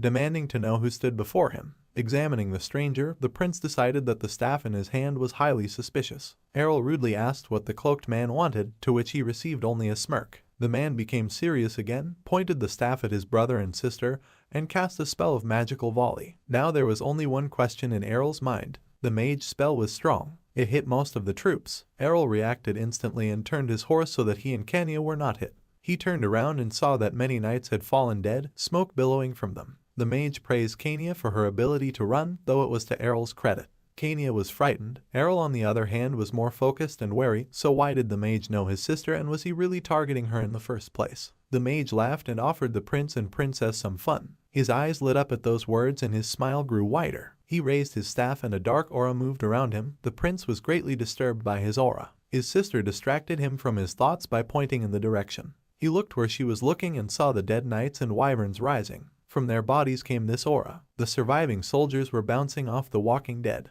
The mage ordered the undead to kill the second princess, that is, Kania. He shouted that he would teach the upstart sitting imposingly on the throne a lesson. The army of the dead moved toward Errol and Kania, and then there was a look of bewilderment in the mage's eyes. Errol held up his index and thumbs again, determined to protect his sister if the mage really came after her. He fired mana bullets directly at the mage, who screamed furiously and fell dead. Kania looked at her brother in surprise and asked what had happened to the mage. The remaining knights wondered the same thing. Errol told his sister that he didn't know and that it was probably a kickback from his own magic. It happens if you use too complex a spell. The mage lay motionless, but the army he had raised was still active, and the knights concentrated vividly and raised their weapons again. The fair-haired girl who had killed the wyvern in front of Errol and Kania told them to run again. A stunned Kania asked her brother why the undead were still moving, for the mage was already dead and the spell must have lost its power. Apparently, the spell was not bound to the mage, but was a call for a certain amount of time. They should have left. Errol asked his sister to simply trust him. They were leaving while their army selflessly battled the undead. Already night had fallen. The prince and the princess stopped by the forest beneath the bluff. Errol was trying to build a fire with his sticks and Kania was sitting beside them, worried about what would happen next. Most likely, since the mage was dead, his army should be gone soon, too. Errol reassured his sister the soldiers were probably already looking for them. She said she thought he only knew how to work with his brain and she didn't understand how he had the skills to build a fire. Errol, not stopping to try, smiled and asked not to underestimate brains. He just knows how to use the power of friction. He read it out in a book. The prince wanted to use mana to make a fire, but with Kania looking so intently, it can't be done. His arms were already tired, but he finally did it. He made a fire. Both sat and gazed admiringly at the flames with their mouths open. There was silence, the fire was gradually building, and the excitement was going away. Kania became visibly sad and said she had made a waste of the whole thing. Errol reassured her, for it had been an accident. How could she have known? She asked if he was afraid. He looked worriedly at his sister and knew she was feeling guilty. He shuddered faintly and assured her that he was scared, but since she was around, it was easier to cope with the fear and the wyverns were creepy. She looked at him with pity, believing he was afraid too. Then she moved closer to him, covered his palm with hers and thanked him, for without him this day could have ended in great tragedy. She was trembling with either fear or cold. Errol hadn't noticed before, but she was very frightened. From Kania's words, most of the men who accompanied them died on the battlefield protecting their lives. The imperial family is always in the crosshairs. Sister experienced this for the first time. He was sure it was very hard for her now. They sat around the fire with their arms around each other. Kania closed her eyes, and Errol thought about the fact that they still needed to get home safe and sound somehow. They needed to be on their guard. Suddenly they heard an eerie roar from behind the cliff. Two creatures were fighting in the air over the cliff. Brother and sister jumped up. There seemed to be a griffin fighting a wyvern. Why now? The griffon began to fall, and the wyvern rushed after it. Now Errol noticed a nest in the rock. Apparently the wyvern was hunting for a baby griffon. The griffon was already at the nest when the wyvern grabbed at its throat. The still blind griffon squeaked in the nest, and the fight continued over it. With a piercing scream, the griffon tumbled down, and under its weight, part of the cliff collapsed. Errol reacted quickly and ran screaming, pulling his sister with him, away from the collapsing rocks. They stood at a distance from where the debris in the griffon's body had fallen, the dust swallowing everything around them. They coughed and tried to see something. Fortunately, the wyvern had already flown away. Perhaps it didn't smell them, thanks to the wyvern blood on their bodies. At this point, Errol literally opened his mouth as he didn't find the sister he was talking to nearby. She was already sitting near a griffin piled with rock debris. Errol ran to her asking her to be careful, for it could be dangerous. She reassured him by saying that the griffin was already dead. Errol was upset because she wouldn't listen to him. Kania looked at the griffin's huge body pityingly asking what to do with it. With a slight smile, her brother answered the question by asking if she wanted to bury it. It turned out that the princess was talking about the baby that the griffin had protected at the cost of his life. She was already holding it in her arms and quietly examining the little creature. Errol wondered where she had gotten it and was simply amazed at the sight. He looked suspiciously at the griffon. He didn't want to deal with it, but what can you do, and decided there was nothing left for them to do but. At this point his reasoning was interrupted by the suggestion of keeping the baby. She thought it a very cool and interesting plan, but Errol was not so enthusiastic about it. The blonde-haired girl king called out to them and was glad that the prince and princess were unharmed. Those were standing beside the dead griffin and holding the baby in their arms. The soldiers ran up to them as Kania expressed her joy at seeing them safe and sound. According to the knights, there were no more casualties after the mage's death. At that moment, a griffin voice came up, and, realizing what it was, the fair-haired woman shrieked. Errol said that the knights had come in time because his sister wanted to keep the little griffin. No one could have guessed how it was possible to keep it. A week later, everything had settled down except for one thing: there was a pet in the house. That pet was a baby griffin. He jumped up on Errol's bed and screamed and woke up the prince. He chased him away saying he still wanted to sleep. But with a sad, doting look, the griffin made the owner change his mind and start petting the pet.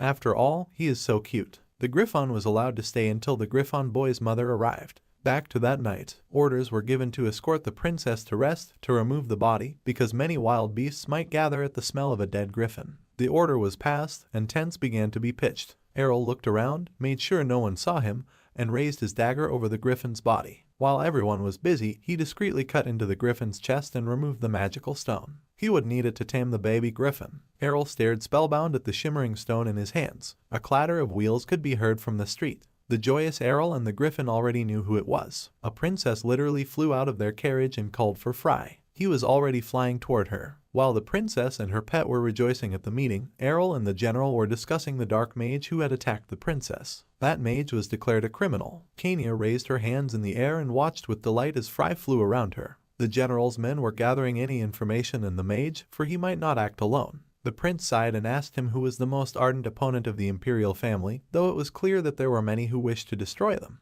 The general responded with a questioning look, to which Errol merely ordered him to go. From the hall, praise could be heard for Fry and the commands given to him by his happy hostess. Looking at his contented sister, Errol decided that attacking this little girl was just beastly, and that he needed to keep an eye on her. Attempted attacks could happen again, and Kania was now part of his family, and he must protect her. He watched them, completely in his thoughts. He needed to build up his aura as a matter of urgency, for surely by the time he was 20 he would need it. The prince made a happy face and went to his sister with a suggestion to go have fun. The girl hugged her griffin, accepted the offer with a smile, and inquired about the way he offered to have fun with her. The swords crossed at their ends. The prince stared at his sister like a predator at its prey. She had not expected such a reception from him and gave him a surprised huff. They bounced off in different directions. Kania assumed a stable position and asked admiringly about what had just happened. With a radiant smile, her brother told her that he had begun training. He wanted to show her something. Satisfied with the duel, Kania praised Errol, for he had studied on his own. Yes, he was self-taught. He just put mana into the punch, which was the basics. Kania almost cried when she heard this. Wasn't that what she'd been doing all along? Errol reassured her that he was just training differently. Kania called him a genius when he told her the secret, to which he told her that she could learn to use her mana, too. He could even show her how to do it. The girl's face brightened and she asked if he really thought she could do it. Smiling broadly at his sister, Errol assured her that if she followed his instructions she would learn quickly. After all, her brother is a good trainer. All because he was secretly pouring mana into her. For example, when she dozed off after a tea party in the garden. Locked in the training room, they began to practice. Errol ordered her to listen carefully. The blonde night girl standing outside the doors was a little surprised to hear this. Kania came to her brother's house every day and practiced aura swordsmanship. And as a result, her control skills exceeded Errol's expectations. A blue aura surrounded her sword. She had finally succeeded. She could now use mana. Even Fry's opinion was asked. Mom was cool. There was only one nuance: her mana aura caused the cub to grow dramatically. The griffon sat on Ael's back, and with each passing day this burden pressed harder and harder in the literal sense. The beginning for Kania had been made, all that remained was practice. Errol continued his lectures, saying that the more mana someone has, the stronger they can become. He spoke admiringly of her fantasies of breaking into battle on top of Fry. Kania smiled, but didn't support his fantasies, saying that her brother had a very rich imagination. To which he agreed with a smile. Kania hugged her pet and asked if he minded because she wanted to try such a thing. Errol was sure that this day was near. The door to the hall opened and the arrival was announced. It turned out to be His Highness himself. Errol and Kania looked at the door with unconcealed surprise. They both wondered what the Emperor was doing here. His mother followed him into the hall, and the maids behind them bowed in greeting. Errol had heard that the Emperor was busy working in the north, and he was sure that he certainly wouldn't just sneak in here. The Emperor and his mother approached Errol and Kania and stood across from them. The latter bowed and said hello. Expressing some pride, Father said that word had reached him that Errol had begun fencing. Mother stood slightly behind him and smiled. Errol confirmed that the rumors were true and added that he was getting curious. After all, he needed to try his hand at other fields, not just science. After recent events, he decided that he needed to learn self-defense and also how to raise griffins. His father thought that was incredible. Errol thought his father was obviously proud of him. Smiling smugly and scratching the tip of his nose,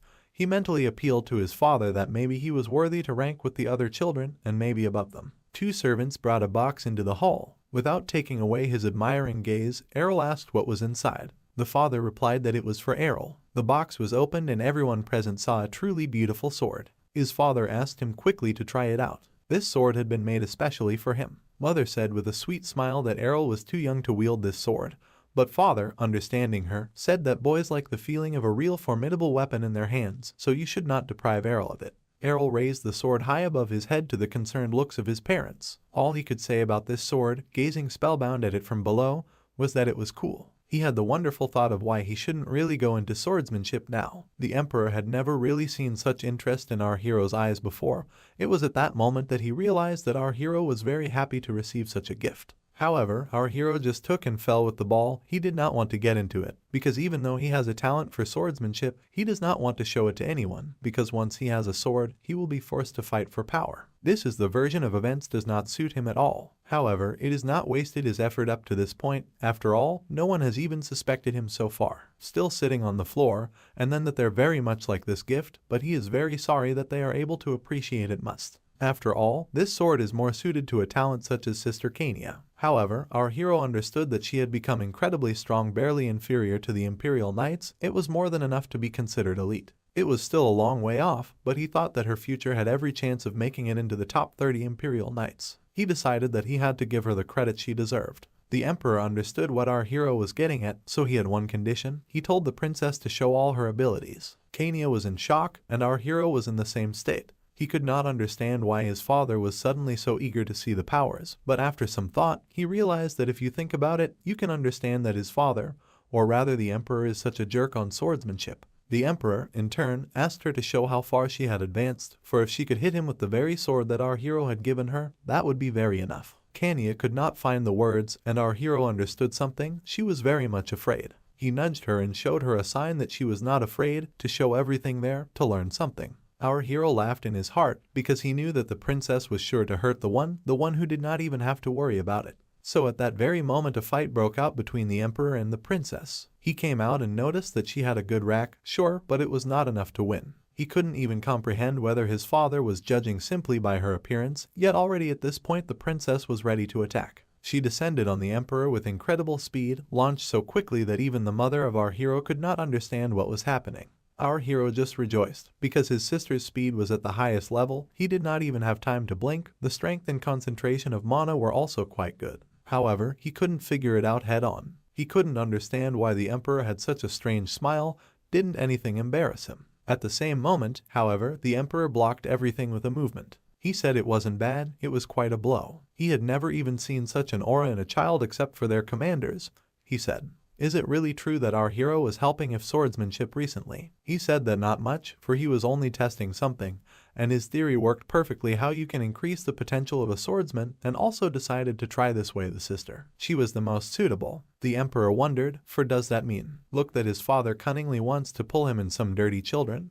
But our hero knew that he attacked the wrong. He thought his father was thinking of starting to mass-produce knights with an aura to create an invincible army that no other could match. So our hero said that if he meant results like his sister's, he dares to disappoint him. After all, his sister originally had high potential, for she had honed her skills since she was very young. So it is only thanks to her natural giftedness and perseverance that she has managed to get this far. The emperor did not like it, but our hero understood that in fact, anyone could be helped by sorting out the weaknesses and identify the northern sides. But it was too cumbersome to train everyone individually, and so were the men. The last thing he wanted to see every day was a testosterone parade. His eyes were made for beautiful things, but still, he shouldn't flat out refuse it, because it would be a little suspicious. He thought he could just call it some kind of super secret technique that only the chosen few would be exposed to. So to say that this technique can only be used by family members. The emperor hesitated, and our hero hoped that he would understand what he was thinking, because for the emperor all the nobles around are like hyenas. You never know if they use your knowledge for good or against you. So why should our hero make their rivals stronger? The emperor, on the other hand, said at this point, let it be so. Let it be a secret that will be passed down within the circle of the imperial family. Our hero began to shine, for it was his method of training that would be passed down from generation to generation. An imperial mouth with a family martial style, it all sounded incredibly chic. He smiled broadly and realized that at any rate, all of the emperor's children would now be forced to train hard. It was his chance too. So already a month later, the emperor himself had reached the maximum effect of training, and it was her, for example, who had earned this unique style. He was even put that he could not use it, too weak. But one could not dismiss the notion that our hero was so incredible that without him the empire would not have become so great in such a short period of time. So at this point, while our hero was eating his favorite cookie, someone asked to escort him. That's right, for he needed to choose escorts. In fact, there were a lot of suitable candidates, and there were lots of applications. There were only those who had been chosen by the emperor himself. Our hero looked at this huge pile of sheets and realized that it seemed that most of them were from noble families. However, only a couple of years ago they did not consider him for a man. He became quite popular, but he understood that sooner or later it had to happen. Considering his skills, he did not even need guards. However, there was something he did not want to play it out, or his life would end as sadly as the past. The princess cried out that it was unbelievable, and our hero was a little woozy because could he just get 3 random leaves? But it was the Turk who said he could do such a thing, but it would be better if our hero picked it all out himself. He decided that he would, because it was nice to be on the other side of the interview for the first time. Those resumes that were lying in front of him listed all the personal information, skills, achievements and more. There was too much was stated Dasha, but still he should save his eyes, because they are soon to him, so if Raz has to choose, he prefers the beautiful Adam. He immediately floated, which caused him to be incomprehensible to everyone, but at the same moment he perked up and realized that he should already begin. Next before us was a picture of how our hero met all the candidates. He expected to see unbelievable beauties in their place, but all he saw was some creepy because they were shouting very loudly. They reeked of an eerie aura, even though they were women. He was frustrated, however, because the fantasies were more rainbow-like. They asked him why he turned so pale, but our hero said he was fine, asking them to ignore them. He understood that he was not caught up in a fairy tale, for this is how a first-rate knight who trains every day should look like. He realized that he had had enough of dreaming, he had to get down to business. At the same moment he leaned on the table and asked for the attention of the dear ones there, for he was beginning the interview. He was aware that it did not look powerful, one could see that they were strong, there was even someone who was more 2 minutes on the muscle than the emperor. He picked up that if it protected him that way, he would definitely be safe. But at one point he noticed some more conventional aristocrat woman compared to the others. It was she who looked more feminine. After the interview, he realized that it was even easier to pick on because everyone responded perfectly. At the same moment he asked everyone to leave because he wanted to think for a while. But how should our hero have acted after all? Because the choice was not an easy one. So he understood that the only choice was to concentrate there, to free the internal energy and also to distribute it over the body, which stimulates the brain to help him to make a choice. He knew that this ability was not easy to activate, for it would require a lot of training and effort to achieve enlightenment. He took to the air, but he hadn't used it in a long time, so he decided to start round 2. He told everyone to come in one at a time. After all, the very reason he used this ability was because he wanted to know the intent of every knight who came to join his personal guard. He saw that time after time many had dark thoughts, almost all of them. Now these eyes saw only the man's inner world, so he didn't need a lie detector to tell the infidels apart. He could see what shade their emotional form was. He understood that he needed those who wanted to be knighted just for him, so that it would be their personal choice. At the same moment, the same aristocrat who had not a single warm spot walked in. Her name was Asia Pernil, so even though she was a knight, she was perfectly clean. He realized that he needed to be familiar with her biography, for it was possible that he had missed something.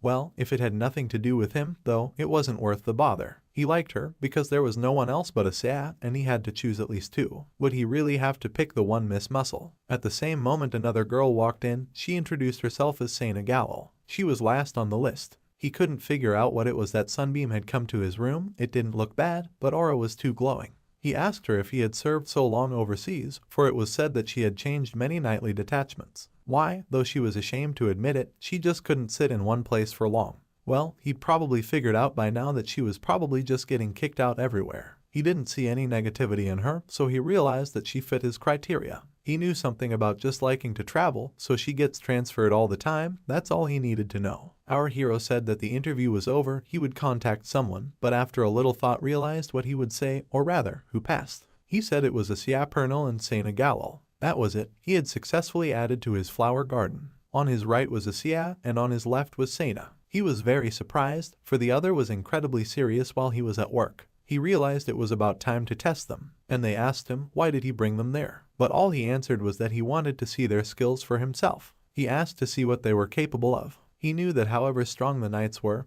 he had made them stronger, but all he had to do was feel the ground. And if I raised my hand and asked how to show him everything, because she had already agreed that it would be fair that our hero wanted to test their strength.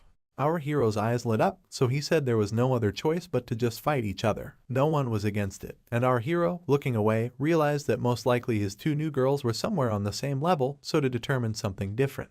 Because he really wanted to see which one of them was stronger. He asked them which one was stronger. He said it on purpose. It was only because of this question that knightly pride was on the line. No one wanted to lose. At the same moment the 2 girls were asking each other what they thought of each other. Just now they would find out. The atmosphere got very heated. It was a hot confrontation of searing hotties for our hero. All he lacked was popcorn. One of the girls asked if they needed any rules, but the other one suggested that our hero solve it.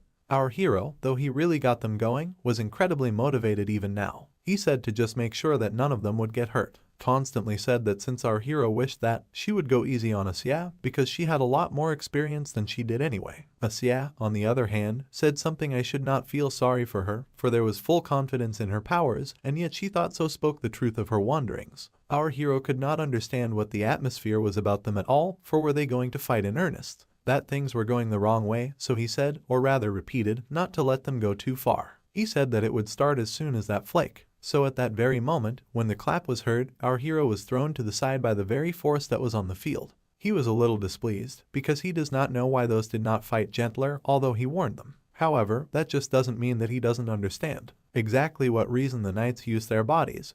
But most likely he will succeed. Looking at the skills of the two girls on the field was very strange, however strongly blows. However, also notice that Sena just did not anticipate the attack with her senses, she saw it with her class. However, were the wild animals on the field, they are beautiful girls. At this moment Sena already rushed to translate on Asa, and our hero understood that using a spear is a primary weapon. Sometimes it becomes difficult to parry attacks when you are close to your opponent, however is it possible to Asya to make a counter-attack. So at this very moment, Asya used his leg while throwing his opponent off. Her son said that using a kick while fighting with a spear was a bit over the top, but Asya said she didn't think there was the slightest reason to hear it from her. Our hero understood that most likely those two were taking this battle too seriously, but looking closer at the field could not understand. Strange things agreed on the field at this moment, because at this rate, nothing will be left of them, and they can also see the blood on the battlefield. He shouted for these two to stop, pissed off thanks to the sparring he had already fully learned their skills, so I think they both have something to work on. The girls didn't understand what they were talking about, so our hero said that Asya was surprisingly impatient because she's too hung up on her speed, but Sena seemed a bit indecisive because she's used to hand-to-hand combat. Asya, on the other hand, said that if you think about it, she heard that it was our hero who trained the second princess. So would the girls need to show all their abilities so that our hero could improve them? He remembered that the princess had recently become an expert, so it seems now famous among the knights of the knights. So still said that of course it was him, so now that those have become his wards, or rather bodyguards, you should become stronger. He asked if that was really the case, or was it not? At the same moment his bodyguards were talking about how they couldn't think of such a thing at all, because they didn't even want to make our hero worry. They looked very confused, so our hero began to glow again. He said that this refers to how his father is a maniac, so he wouldn't even lose anything if he just started giving instructions to his own subjects. So he said that while you are at his side, must become swordsmen. At the same moment the special plan for the special training of our hero's knights begins, he demanded to follow him. Coming, however, our hero led them into the classroom. Sena do those will train in such a place because it looks a little strange. Well, our hero replied that he would just lecture there on the theories, he even hoped you were prepared. At this point he pulled out his How to Be a Knight book. If it is really effective, he will sell it to the others sooner or later. Asya no, however, it was not clear to her how you should distribute OK throughout your body to learn aura, but it was as if Sena was not very interested at all. He realized that at this rate he would hardly be able to sell it. So he said that he had not expected that those would change so quickly after just one book, so at the same time he asked to see the amount of mana stored in the body that was different from everything else. And more specifically he was referring to the places that were marked with a dotted line, that's where the channels of mana circulation were. And in their case they could tell that this channel was little currently blocked. In this state, if someone is blindly emitting an aura, wasting their physical strength like a normal atomizer. After all, it was all not only very wasteful, but also dangerous, wrong, or someone trying to open it all strong. That occurs of course entering a state of negative energy. Instead of using the aura, some were scared, so our heroes said that now all they need to do is how to let the huge energy of their body. They will first have to learn how to accumulate and use this mana in their daily life and know how to circulate it productively. After all, if they succeeded in all that, he would definitely change their aura technique, he even promised it.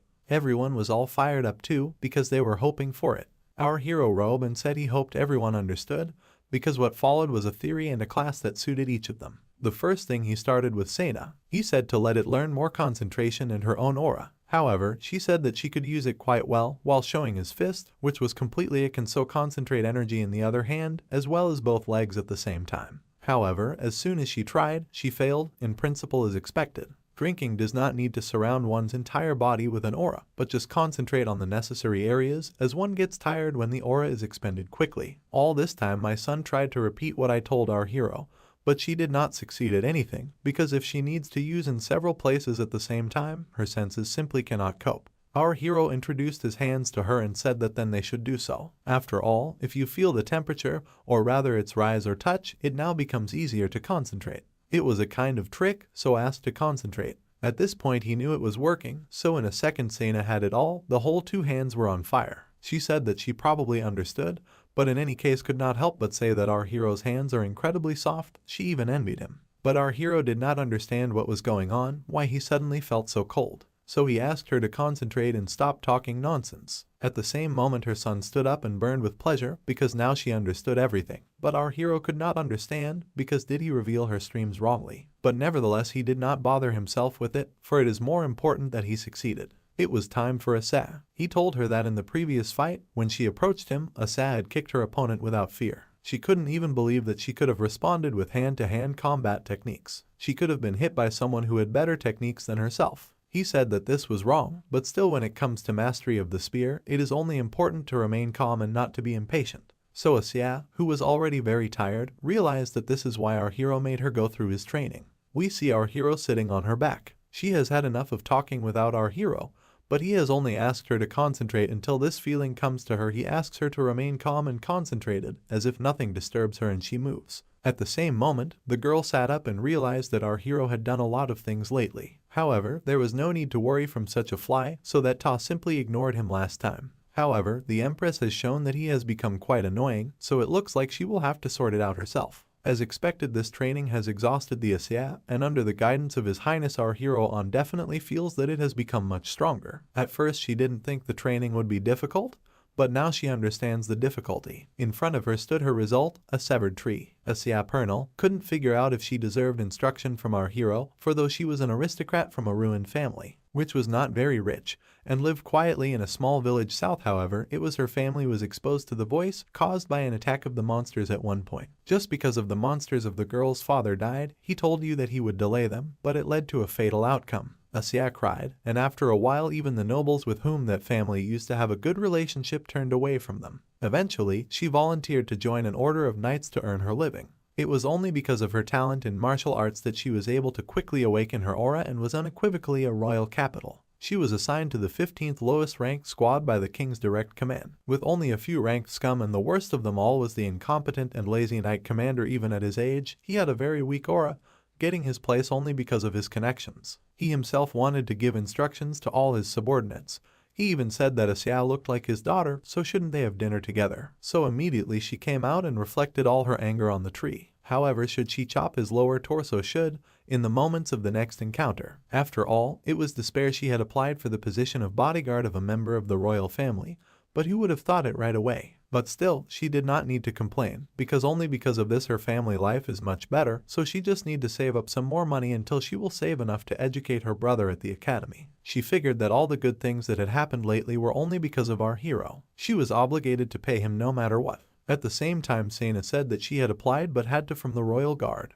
She was asked what does she always get up so early. One cat is still a little unused to the very work, so in any case, and will have to stay awake. Sena herself was in mercenary family for several generations. The place where she grew up was a tribe of mercenaries that belonged to no country. It was because they were all filial. At one point she was asked if she knew that the last war with the empire had been 30 years ago, so even though the situation had become peaceful, the income of their mercenaries was decreasing. The man said that one day there would be nothing left for mercenaries like them to do, so he asked her to leave them right then and there, and the men themselves would deal with the straight old men who still insisted on remaining mercenaries. So he asked for a young person like her to leave them and find a new way. We understand that her father was sitting in front of the girl, so she said that if he insisted, no one would stop him, so she went. Sena understood that the house was now quiet, and the night's training was not difficult for her. The only surprise for her was that while the girl was away, her father was in a quarrel with a corrupt lord. He had passed away. She thought she had a silly papa, but she certainly wasn't in a position to say that. What a father, what a daughter. Because of what she went to him, she didn't even fully understand how things worked at all. Once she even beat someone, because she did not like the fact that he wanted to make their villagers bandits and off the face of the earth. However, she did not even regret her actions, she even felt some relief. So ever since then, she has moved from one place to another and has been sent to dangerous areas. Around the area, she volunteered to accompany the prince, who seemed very good to her. She was very lucky, and for some reason she liked it all. For despite everything, our hero may or may not be a myth, but he certainly isn't arrogant like the others. Whenever she looks at him, for some reason she has a strange feeling, for he has such soft and sweet hands that she wants to stroke him all the time. This is the first time she has ever felt this way at all.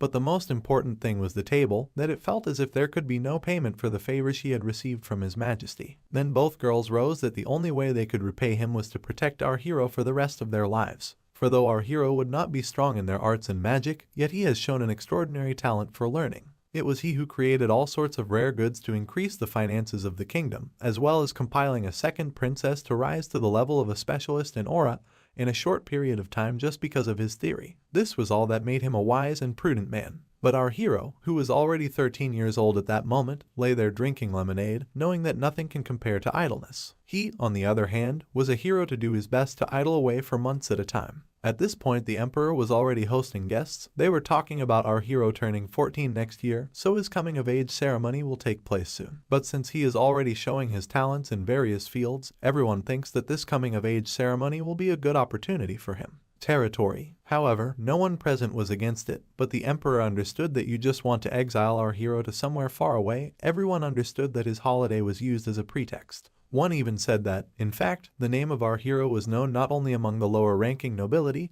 but also in other countries. The count said that there was a possibility that the emperor would want to make him the next ruler. As soon as these words were uttered, however, the emperor became as straight as a tomato. Veins appeared on his face. He could not understand what nonsense, because how many times he told us that the heir is the crown prince. Our hero is not even interested in ruling the throne, but another person said that the main problem is that such rumors are already spreading in other countries. And moreover, the young nobles themselves support our hero instead of supporting the crown prince himself. He said that public opinion wavered, even if the parties who are related do not show it, who the emperor must understand what it could lead to. Apparently, in any case, during the reign of the previous king it happened, but the emperor after these words still asked him to shut up, because he did not want to hear about it.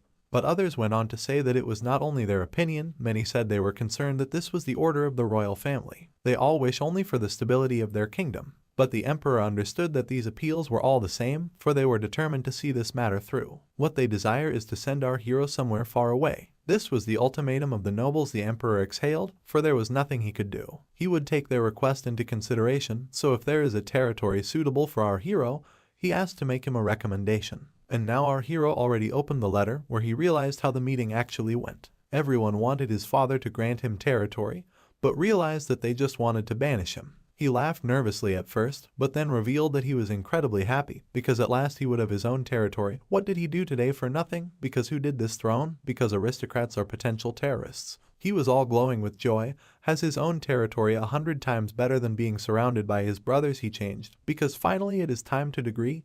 He will finally have his own house. He was very happy, for he had done it all by himself. He had achieved everything. At this point, Northern Falia, the place where it snows all year round, appeared before our eyes. After all, if anyone relaxed for even a minute, he was sure to freeze to death. Our hero understood that in such harsh lands it is difficult to farm, and it seems to him that the nobles have already decided everything. He firmly decided that they will go exactly 1 month after the ceremony of adulthood, which means they will have 1 year and 1 month. He knew that it is necessary to prepare for everything. So he told everyone with his syllable that being independent of other territories is not child's play at all. It is only for those who are ready, so if anyone doesn't want to, he will help them find other positions, and those who want to follow him then let them come forward. Our first joy, however, did not show it. They liked that fortunately followed him Alchemist and most of the others, but still this place where our hero is going did not give Sena, because she was sent there for a year. Our hero was surprised, because really had time to visit all the dangerous zones. But Sena said that this place is not very dangerous, it is just incredibly cold. There are almost no monsters. But our hero just fell down, because it is not worth trying to say something good about this place, but since she herself says that it is insanely cold there, he fully understands to feel the option, which sent him there. So at that very moment, our hero just leaned back in his chair and said it was okay, because it was better than he expected. He just thought he was going to send him instead of much worse than that, like to a place full of all kinds of fierce monsters, or instead of being crusted to death by a dragon next to his nest. He thought they would all try to get rid of him in every way possible, so it was nothing to him. Then his knights just began to cry, for they were ready to protect our hero no matter what. Wait, for they must have misunderstood something. At one point, while Asya and Sena stood at the entrance to the gate, and today asked why she should not be honest, there was something strange in her words earlier. Sena realized that even Asya noticed it, and I do not think that our hero did not notice it too. She said it was incredibly cold, but still absolutely nothing. The reason why the knights were sent there is to get rid of the monsters that could endure such a terrible cold. Sena asked Asya with an incredibly stupid smile on her face. However, Asya said not to joke about it because she wanted to follow our hero even to a place where it could surely be worse. Asya couldn't even imagine that our hero will be thrown away so easily, but she asked her not to worry as she will find out when she looks our hero in the eyes. He certainly had some plans. She couldn't express what she was sure, but she was sure she had never felt fear in his eyes. That's why she thought everything would be alright. Asya said that it was understandable, but she still decided that she would have to send a letter to her home country. Our hero had already finished with the documents and everything was alright for now, but what should he do with his mother, because even though she does not say anything about it, our hero is sure that her heart is broken. He began to walk from side to side and think that since he ordered the maid not to tell his mother where he will be sent, but he worries about her safety, because she will be alone. It was also necessary to remember the attack on his sister. It was necessary to create a safe way of communication. After all, if it was a sphere of communication for the ultra-long distance, teleportation circles, or magic scrolls, and was it worth hiring a mage at all? His mind began to boil, however, for he knew he had to think this through properly, but in the meantime, the whole would only be preparing to depart. But was this cruel land where he was being sent not ideal for the life of a professional such as himself? So the first step to our hero's independence was that he summoned the mages. In front of him stood Payan, who came with his students. Our hero could not even think that a familiar face would show up in front of him. Our hero asked only one thing, to keep everything that he would ask him a secret, and Payan did not mind. So our hero began by saying that there would be nothing difficult. After all, he would only ask to create an object, but as soon as possible. Payan was interested, because the time was definitely something unusual. He decided to look into it. However, having looked closer, he simply could not believe his eyes. He did not believe that our hero could draw it. He even thought that here he received it from someone. But our first time making doubts and said that he drew this, it was an updated version of the artifact that activates the brain. He even thought it was called the Sage Necklace. From the blueprint, its effect was twice as good as his existing one, while the production price was 10 times cheaper. But how did the young prince come up with something like that in the first place? The main character, noticing the surprise on Payan's face, asked if he can do it at all, or is it too complicated? But Payan, stammering a little, said that, so if he has the materials, he can do everything. However, since he does not know the creator of the original artifact, he does not even know what to say. Our hero was smiling at this, so he decided to relieve him of this uncertainty. He gave him a huge bag of gold and said that it was payment for the safety of the secret, and also the materials. Payan at this point almost broke the glass in his glasses, but our hero said that even though he is generous, but still give him a few tips for future transactions. All the mages simply fell at the feet of our hero, and he in turn rejoiced, because he had long known that money was the best way to bring people to their knees. Despite the fact that he looks like the most ordinary boy, he said that he looks forward to working with them and also wants them to cope in a month. He realized that it was definitely worth it to give the money, because now he could keep him busy. A few days later, all the magicians had already come to our hero, because they had made the necklace of the wise young prince by our hero's order. He asked not to call the necklace by that name, because it embarrassed him very much. He picked up the necklace in question and could not imagine that the body was corrected in only 10 days. The quality was not bad either, so he understood that Payan was good at it. He said it would be enough, but now they needed to start mass production. All mages hoped for no more than 5, because our hero was pointing his 5 fingers. However, despite the sweet smile on his face, he said that as many as 50, for that was all they would need. All of the mages who have been working on the whole 10 days in a row, while incredibly tired, were shocked, but Payan said that they can handle it. Our hero could definitely put it on them. Our hero saw them off with the same beaming smile, because if it seems unfair to them, then let him try to live 100 lives, just like him. At this moment, the preparation of our hero for the independence was already approaching the second stage. At this moment, he was sitting in the carriage, but Asya asked him where they were going at all, because he must have understood that if something was needed, then he could simply order it. But then he said that this time he would have to choose for himself. Asya wondered if it was something he wanted to buy this time. That of course he does, for they are going to the slave market. It was these words that didn't get to Asya at first, but after a moment she realized where they were going. She began to shout that this is not the way to go, even if our hero is held by force. Our hero realized that Asya had understood him exactly in the wrong way, and she imagined that our hero would buy himself slaves and make them work under incredibly gruesome conditions, while beating them with his grandson. She imagined our hero telling his slaves to do an impossible task for a day without giving them any food. Well, our hero started waving his hands and saying that he should have even thought of such a thing, for he certainly didn't stoop to such a thing. But what else comes to mind when it comes to slaves? Of course, the very same hell, full of screams and sobs, the shameless theft of children from their parents. But in reality, when our heroes got there, he saw that it was much cleaner than he expected. Asiya explained to him that if the slaves get sick, it will become a big problem, so the overseers watch out for that. After all, this is a place of carefully selected and healthy labor. At this point, some man came out to meet them and said that their slave market was truly large and multifaceted, so our hero, Errol, could certainly find what he wanted. He said that he, the manager of that place, and asked to be called Jan. Our hero asked him to call him by his full title, for he had arrived as a client then, but still noticed that he had been heard of there as well. Jan admitted that this was why he had to be incredibly courteous to him. He began to praise his organization that they were all law-abiding, so there was no point in questioning them. They only buy and sell labor. He went on saying something while walking forward, so that Asiya told our hero that slaves are those who are mostly unable to pay their taxes or are mired in unpayable debts. This is how one becomes a slave, because sometimes this is the only option not to die of hunger. I continued, while opening the door, that there are also thieves and criminals, but they do not need to worry about that, for they do not offer them. I say understood that they most likely understood that he was coming, so they even prepared for his visit. They could not even be disturbed. But Jan, sitting down at his table, changed his face and asked what kind of slaves our hero wants. Our hero did not invent anything and said that all of them, and as much as possible. This made Jan very happy, so that he asked how many. But when our hero said that they needed at least 150, he was shocked. The look on Jan's face made him ask, is it really that much? However, Ian was already ready to make the deal, but he still warned him that he would have to involve the resources of the branches outside the capital. He tried to ask our hero why does he need so much, but the young prince only replied that he was not stirring anything strange, for there was only one request. He would like them to divide the slaves into groups of 4 or 5 based on their kinship or familiarity. I said this task is not an easy one, but it is certainly not uncommon for an entire family to be sold into slavery. So at that very moment he called his subordinates and brought an incredible amount of documents. Our hero was surprised, because separately listed were even those who can read. You would definitely am useful. Our hero asked Juliana, will they be able to fly them to the right places for him?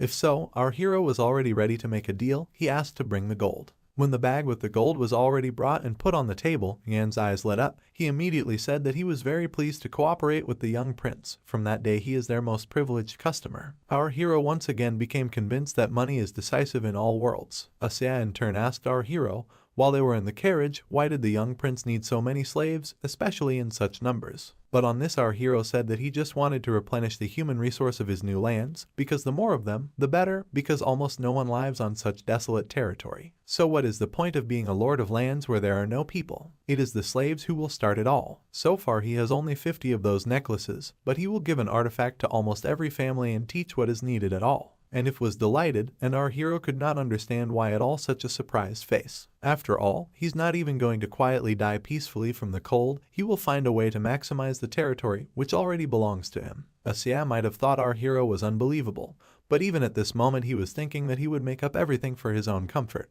After all, everything was for an idle life in abundance. It was necessary to recruit and prepare people in advance so that there would be someone to run the errands. We just had to wait for everyone to see for themselves with their own eyes. The day has already come. Our hero understood that when a chick flies away from its nest, the most difficult moment is the moment of farewell to his home and his family. So it was at that moment, while he was thinking about it, his mother came into the room. She hugged him tightly and told him if she should talk to the emperor again.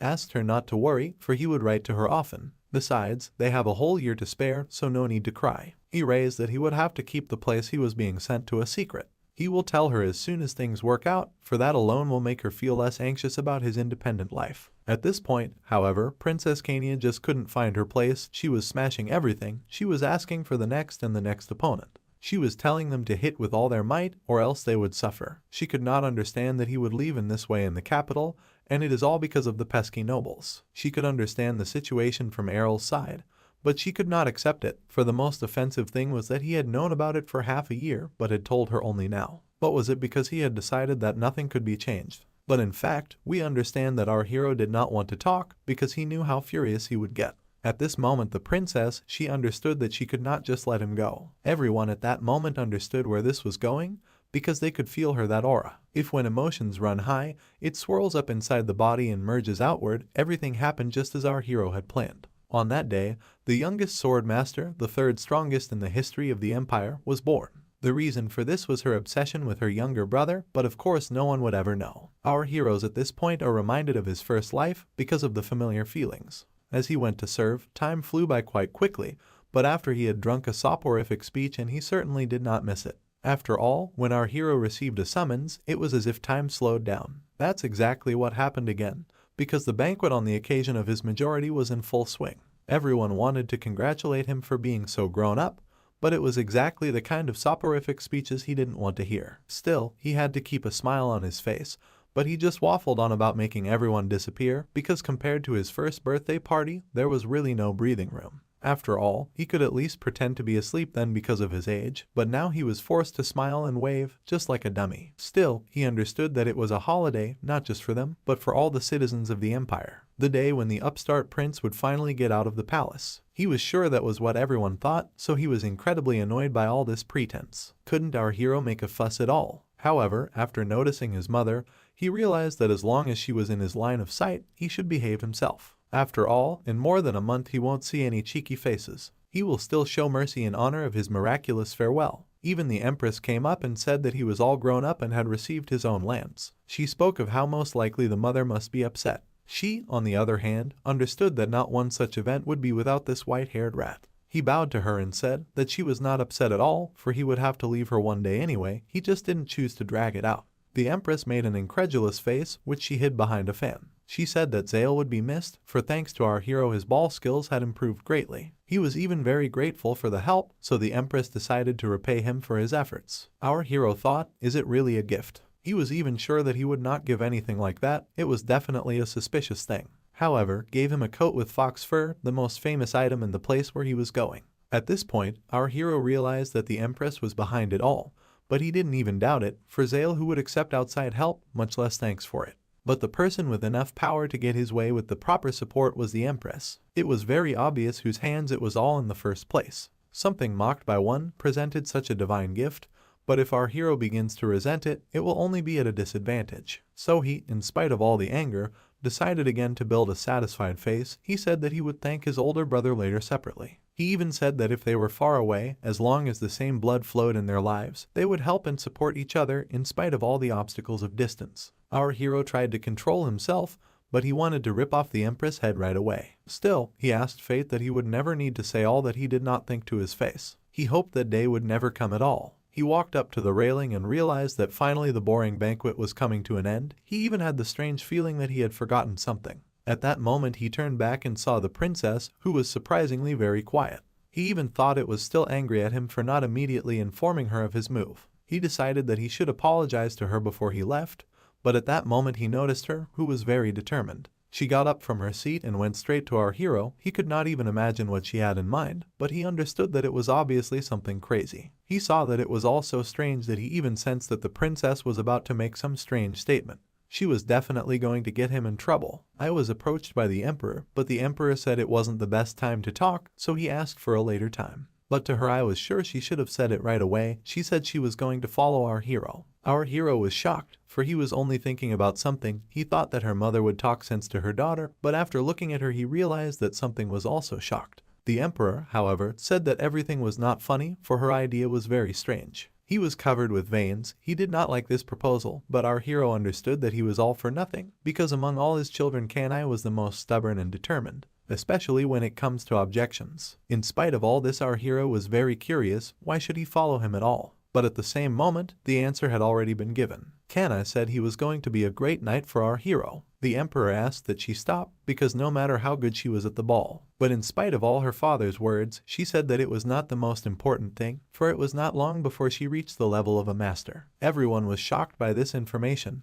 and the emperor himself could not believe it, because his daughter was only 19 years old. The only one who succeeded at such a young age was the late emperor, but the princess did not listen to him. She took the sword from the knight standing nearby and said that if no one believes, she will prove it to everyone.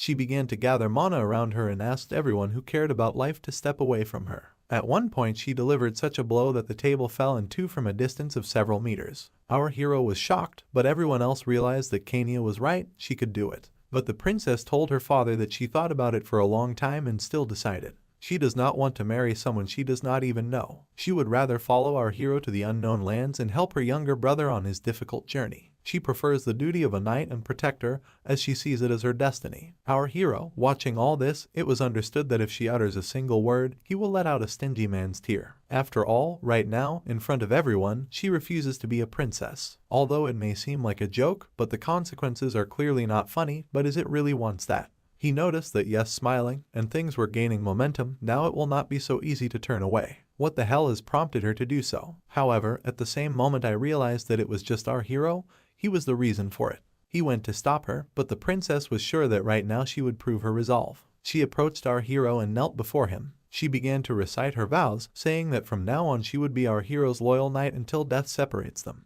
Our hero himself realized that it was a knight's oath. He understood that it does not count, because officially she has no right, because while her sister has not received a knighthood, moreover, it is not agreed with anyone. But the problem was that already too many people saw it, because the knight's oath is far from a joke, especially when it is given by the master of the sword. Anyone who was here would take it seriously. Did she do it on purpose? After all, from the outside it's just a concern for her weak younger brother, but in reality she's now paving a better future for herself. The expressions on the faces of everyone present simply did not leave our hero alone. Some were in shock, some were fainting. He thought he was about to get rid of his problems, but now there was another one. It was funny, because for some reason the tears came to his eyes. It was also the first time he had ever thought about it, but it seemed like his birthday was doomed to end in some kind of crap. He realized he never wanted to celebrate them again, so after that day, things continued to go on their way. Many people were already packing their bags, for it was already time to say goodbye to all their relatives. Our hero's mother was no longer so worried about everything. She had already prepared herself for this, and our hero asked her not to worry because he would visit her. However, our hero's mother said that our hero could not even imagine how much she was worried, especially when she remembers how often our hero cried in his childhood on any occasion. The main character just wondered, was he really such a crybaby in his childhood? However, this was not important now because he continued to listen to his mother saying that he had too weak body, so he should immediately seek medical help. Our hero calmed her down because everything will be alright, because he already wanted to name the place where I sent him. But he did not have time because his mother said that she knew everything. He was surprised because he kept everything a secret, but she said that all mothers know absolutely everything. She said that it didn't matter where they sent him because she had an incredibly smart boy. So that's why she wouldn't say how worried she was about him anymore. She just asked our hero to be careful. Our hero was moved to tears in his eyes because he understood that having a family is always very sad, even though he could return at any time. The carriages had already departed. They went to the northernmost part of the empire, the frozen land at the foot of the icy mountains. He was going to conquer a land that no one dared tread on. Not even pickaxes could penetrate that very ground, they would just break. He peered out into the street and could not understand, did anyone really want him to die like this? But he understood that even in the mouth of a volcano he was going to find a way to survive. In fact, our hero stuck his head out and rather it was to check the magical objects that warmed his body. And his sister wondered why he had spent so much money on expensive, because the carriage was warm as it was. After all, she was wearing a dress in such a cold. However, when he looked at her with his eyes, he realized that she was using it. He had not even taught her that. Is it really just the instinct of self-preservation? Our hero leaned on the seat and said that her abilities were actually frightening. Her sister wondered, because can't everyone do that? However, our hero asked her to make just a table so that she would not ask people such a thing because they can be punished for such a thing. He asked if she would not regret that she went with him, but she suddenly became very aggressive and asked, is our hero really tired of his company? She began to squeeze his cheeks, but that was not what he asked. He spoke of whether she regretted her decision to stay with him. After all, because the princess decided to go with him to the north as his personal knight, then our hero had a whole day to convince the emperor to excuse himself. Even so, the princess didn't want to stay and went along with him. She kept squeezing our hero's cheeks and saying she didn't want to because it was a great opportunity. Our hero did not understand what opportunity she was talking about, so she realized that she did not tell her brother anything. She said that if he stayed in the palace, I would definitely get married this year. Our hero understood that this was the very reason, for she was already 19 years old. It was even surprising that she had not been married before, so now it was clear to him why she had wanted to go with him. Sis, like our hero, does not like confinement, so he can understand her. However, from that day on the princess knew that she was now free. Our hero wondered what kind of bridegroom they had chosen for her in the first place. Well, the one just turned away and said that she refused. She does not even know his face. So he considers himself extremely lucky that the wedding will not take place. After all, she had given him such an intolerable family life that he would have begged for mercy. Our hero didn't even know if he was saying thank you to that unknown guy or not. At this point he walked into his estate. He realized that now 1,000 soldiers as well as 200 slaves would be the new inhabitants of the place, as well as his entire retinue, alchemists and maids. So it was time to begin creating his own paradise. First, he wanted to establish the defense of his domain, but this task fell to Asiya and Sena. As for the princess, no matter how sorry he was, he did not want to give her the job, because she would tear down the knights' barracks in no time if she did not like something. However, she did not care much about the work with the army. After all she ever did was walk outside and lie in the snow. So at this very moment, our hero decided that it was time to start with all the inhabitants. He realized that his total population was about 10,000 people who were scattered through 12.5 small villages. So the first thing to do was to make his way to them, since most of them are hunters and gatherers who have lived here for centuries. No one had moved in or out of there for 100 years, so the population continued to fall. He understood that the area was not only poor, it was on its way to oblivion. The palace wasn't even going to debt, rather than just blacklisting the place ignored it.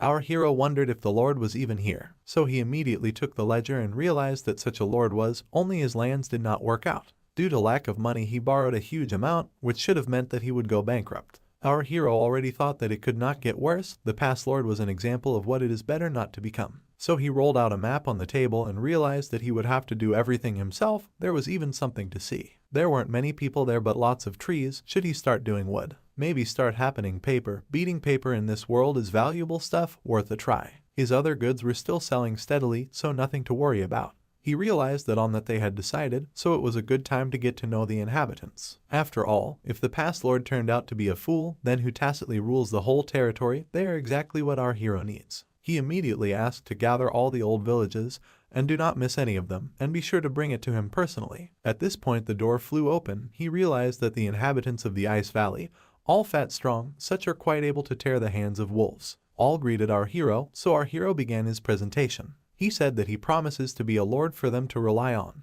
He understood that probably in their eyes he was just a child who was empowered. Probably no one believed him. Well, look at him from the account certainly will not allow. Our hero noticed that one of the people looked quite young, but our hero asked to gather only the elders. At the same moment the same young man said that his father was the headman of the village until last year, but passed away. So that is why he took his place. Our hero already knew everything from the report, which he had been strutting around all night. He didn't want to get to the bottom of it. Well, he just wanted to let them know that he was the authority here. So at this point he said he had a long conversation to have, so everyone must be tired on the way here. He suggested everyone continue the conversation at the table. Our hero learned that the people of the lower class hated the most. They hated lunch with their superiors. It was at the table that usually a piece of the throat wouldn't go down. He was already imagining in his head how he would bore everyone. The young lord himself didn't particularly want to eat at the table, but he liked the expressions of the faces around him. He asked everyone why everyone was so tense, but even so, he didn't like the atmosphere either, because if they all knew how he was preparing for this meeting. He was preparing surrounded by his knights, and also by his sister, who was always laughing at him, for she had never seen his face serious. One of the men opened the tray and noticed the incredible food there. Our hero noticed that you were open, so he said he wanted to treat them to something better, but he only had this. Everyone said they were grateful, but our hero realized that they would go along with whatever he said. But it really is a simple dish, for he has no money for luxury food yet. One of the men tasted the meat and realized that it was salty. Our hero also realized that salt is very valuable there, and salted meat is considered a delicacy. Despite the fact that he is their lord, by eating what they eat, he tries to show his closeness to the people. After all, he is the one who wants to be a wise lord to his people. At this point he addressed them, saying that the former lord had probably caused them quite a bit of trouble, for if a lord does not consider the opinions of the people, it is quite hard. He warned everyone that things would be different now than they had been before. He said it was my opinion that to continue to do what they had been forced to do for 10 years was against the law. He understood that the hunt could only feed them, but it couldn't go on forever. That's why from now on he would give them some instructions that would seem incomprehensible to them. The only thing he can do in this situation is to ask in advance to simply trust him, for whatever reason. As soon as our hero got up from the table to give his fiery speech, everyone was in awe of him. He seemed like an angel to them. Our hero, however, asked them not to make up anything superfluous, for there was no need to build a cult around him. In any case, he only wants them to follow his instructions. So if I try, he'll let them and their people forget about the endless food extraction. His first decree was that those should welcome the people he brought with him. After all, the slaves were to be distributed among the villages and settled. They were all set free and could live here in peace with their families, and those who could read would work directly for him. The heads of the villages said that they would accept them, but the question was different. Will other residents accept them? After all, even if they were freed from slavery, the wall of status was difficult to break down. From the residents' point of view, they are simply rejected. Our hero asked not to worry, for he was only asking for a dickless pest and not for nothing. He hopes that they can come to an agreement. He showed a certain gesture, which everyone understood yes, so all the chapters a second later had already said that they would do everything possible in their power. At the same moment everyone went outside, and they couldn't understand, were all the past lords like this? However, the headman said that compared to the former ones, he thought our hero was very strange. Most of the lords never showed any interest in this territory, for these lands were like a place of exile to them. The last lord did try to do something, but ignorantly made a lot of messes, so many residents suffered because of it. And now a new lord has arrived, a young boy who just recently had his majority ceremony. He first thought it couldn't get any worse, thinking why did our hero come there in the first place? I hope that at least he won't be brewing nonsense like the previous lord. But looking into the eyes of our hero, he realized that this man is not like everyone else. However, he didn't even know if they had hope or not. The only thing they had to do was to see,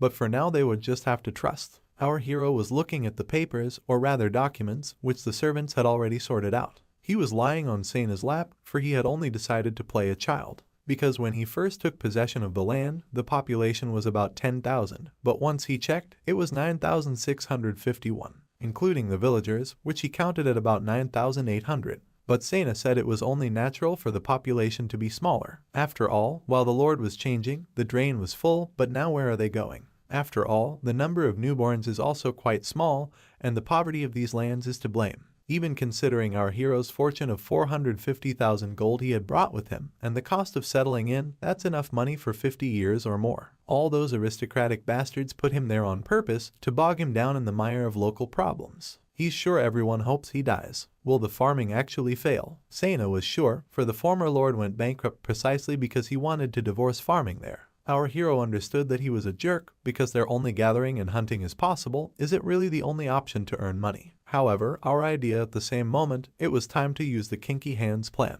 So the first reform for the dying territory was, of course, roads. He noticed that there were potholes everywhere, causing many accidents. And there were no signs anywhere, no semblance of offense, in a word, no one had ever dealt with the roads. So at this very moment our hero began to execute his plans in reality. He submitted this document, to which many people were surprised, because everyone even thought that the Lord was hiring people for this work, and also promised to pay generously. This is exactly what he was talking about the other day.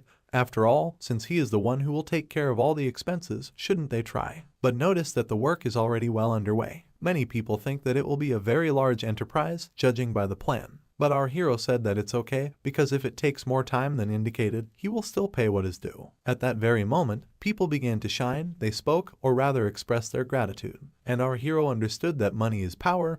He liked the way others worked from the outside. But he couldn't help it, because it's the truth of the world, if you want you have to work. At this point, as soon as the roads were completed, our hero said that now you can get to them comfortably, so you can already continue to work. The second reform for the dying area was to set up a trading company. One of the people said that he did not think that their area was suitable for that, while our hero only said that probably one should just keep quiet and do the work while handing over a large sum of money. He understood that for the time being it is only necessary to establish the trade of items of first necessity for the locals, if he will give them orders from the trading company he runs. Trade is a very big step forward, and in the meantime our hero began to implement the latest reform for the dying territory.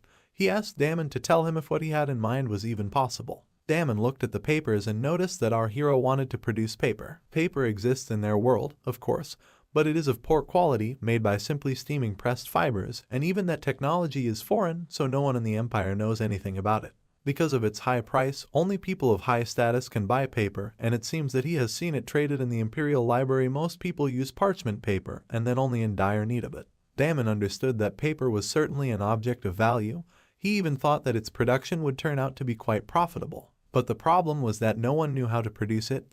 Did our hero have a development? At this point our hero got up from the table and said, Does he really think that our hero would offer it if he didn't have a plan? Said that they have competitors. Our hero said that is not a problem, because they will percolate a brand new paper. He asked Damon to object if there was anything he didn't like, but asked to start by taking a look at the special equipment they use. Damon said it was flawless, but he wasn't sure if they could make it now. After all, they are specialists. Alchemy, chemical elements or medicine is one thing, but designing machines is another matter entirely. The local blacksmiths could hardly forge something like that, but if they were dwarves from the capital, then it would be possible. Our hero heard the name and realized that there aren't too few of them in the empire. Besides, they take orders. Many say that they can do anything, no matter how difficult. So at that very moment he realized that spending money, that's his job. So at that very moment he went to get money. For dwarves, these are not the people before whom you can mindlessly with money, because don't these people love money? But in fact the difficulty was that it was all the fault of their pride.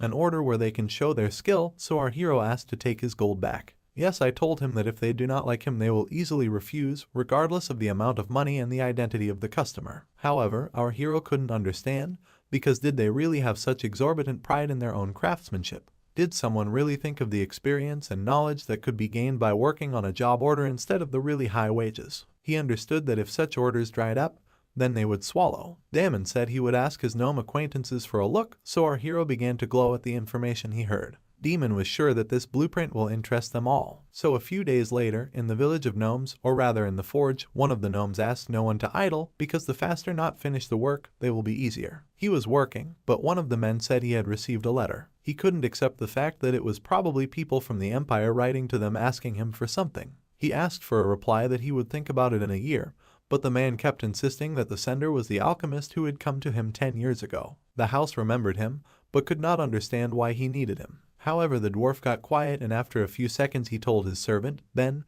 that he would do all his work for a while. He left the room, said that he had to discuss everything as soon as possible with the other guys he could not understand, because was it so important in the letter that he changed his face so quickly, so what was actually written there? At this point everyone couldn't understand why the dwarf had gathered them all there, for they already had so much work to do. They said that if it was so free, then let him go alone, because what the hell is making such a fuss here? Who said it was no big deal, though, because a guy sent them a blueprint that he drew himself. He asked them to make something for him for the kind of equipment in Fahilia. The dwarf said it was insolent, and also asked them not to say that the main dwarf had called them together just to discuss it. But the dwarf who summoned everyone said he thought exactly the same, but asked to see them. At this point they all saw a blueprint for making paper. He asked to remember what happened 5 years ago.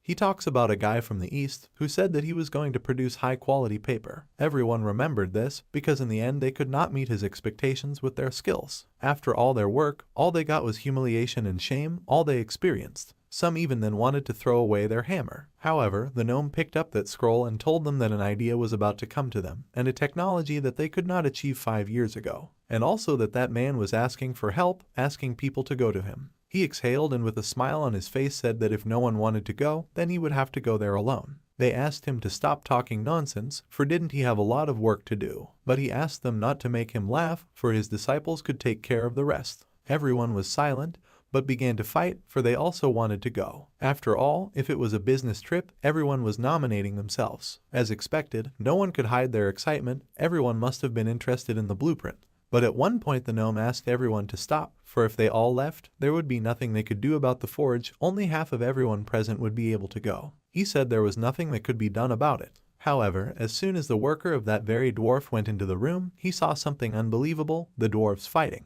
After all, if they don't negotiate, they settle things fairly with their fists. That was the iron rule of the dwarves, who had taken care of this forge for many years. The worker is out, while closing the door very slowly.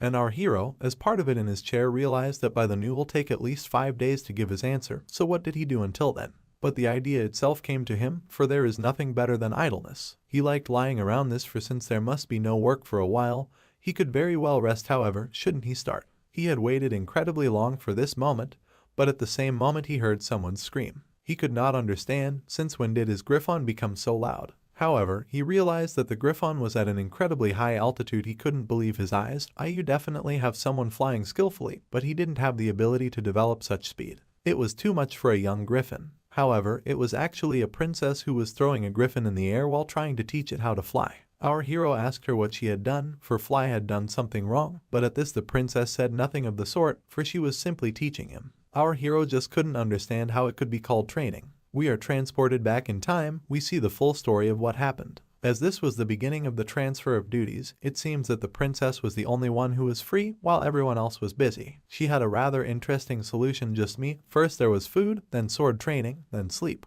And so it was day after day. So for someone who can't sit in one place, when she started with boredom she found Griffon playing in the garden just in time. That's when the trouble for the Griffon began. She said that in the future he was going to be a riding beast.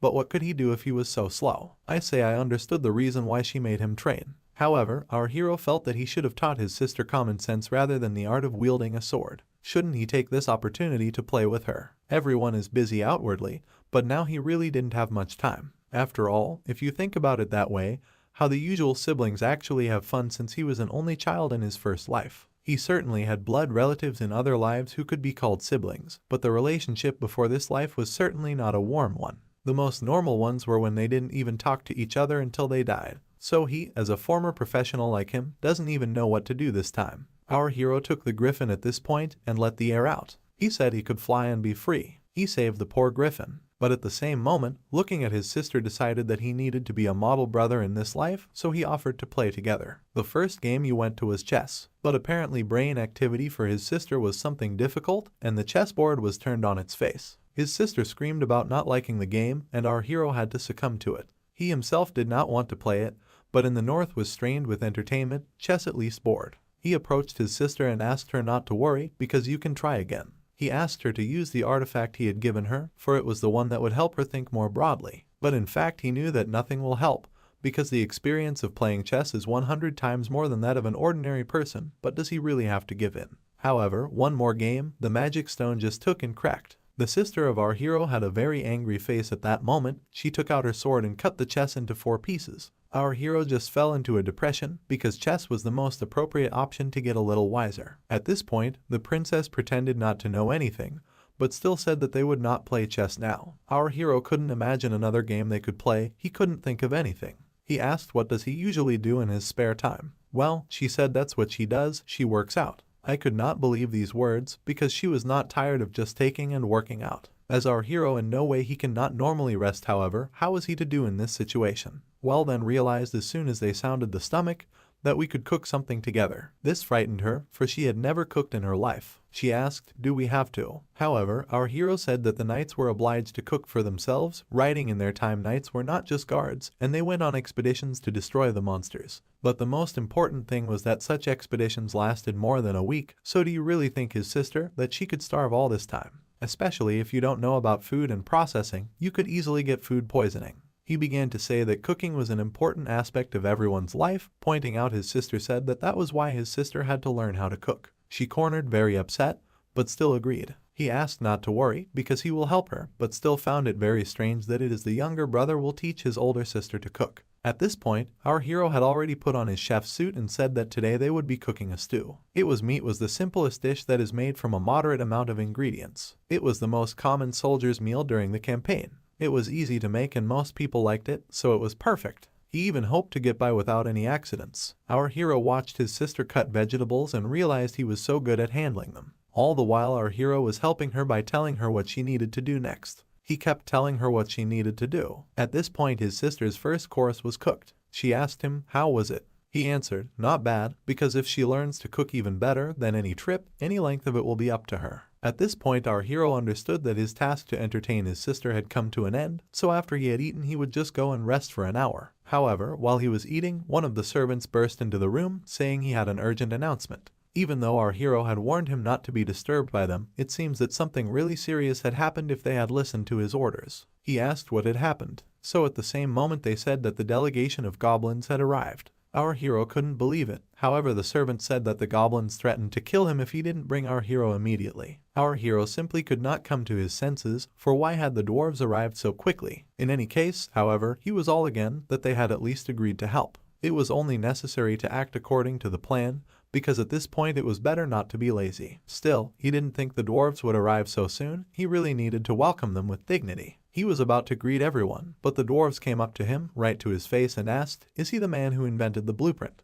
Asya, who saw it, reached forward and said that you are being treated too rudely. She asked him to apologize. The dwarf noticed that the girl standing beneath him was very strong, yet the girl continued to ask to apologize to them, while becoming incredibly aggressive. However, for the record, the concept of title and status are accepted only in human society. In the form of gnomes do not care about these formalities and will not exactly talk the same way, not normal. Our hero asked to stop. In front of them stood actually important guests. He understood that it was not necessary to drag out the conversation, because if they did something wrong, Asya would eat them alive. Our hero answered their question. He said that he was the author of the blueprint. But dwarfs, of course, could not believe it. They asked to prove it, because if this is some kind of human joke, it is better to show immediately the person who made this drawing. Our hero wanted to say that it was him, but the dwarf still did not believe that the weak child can do something like that, because he cannot even hold a mold. Our hero is Tosha 1, so he asked Asya to deal with it. Today our hero wanted 1 sashimi from the dwarf.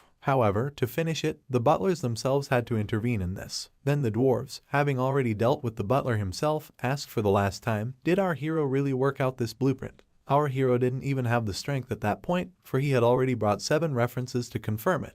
He also asked, why did they come so quickly, for if he had known, he would have met them properly. They would have had a break or a breath of fresh air. But the dwarves got right down to business. They asked, does our hero want them to build him that thing? Our hero also said that's exactly what they want, because they don't have enough skilled craftsmen to build it. The dwarf was pleased, for the workmanship of such parts is beyond human hands. And our hero did not understand. Does it boast here that he is a dwarf? But our hero said that at least the human brain is enough for good ideas, for he is a genius. He began to brag about himself, that he drew the blueprint, that he was incredibly smart, but in fact he was a genius. He even has an incredible amount of developments under his belt, said he believed it, but judging by his strangeness, he is quite chatty. He immediately calmed down, because the only way to convince him to be proud is the very start. He even believes that the case is in the hat. Our hero was about to say what he wanted from them, but the gnome was asked to stop, because they had already made a decision. Since they came to him, they are sure to take the job.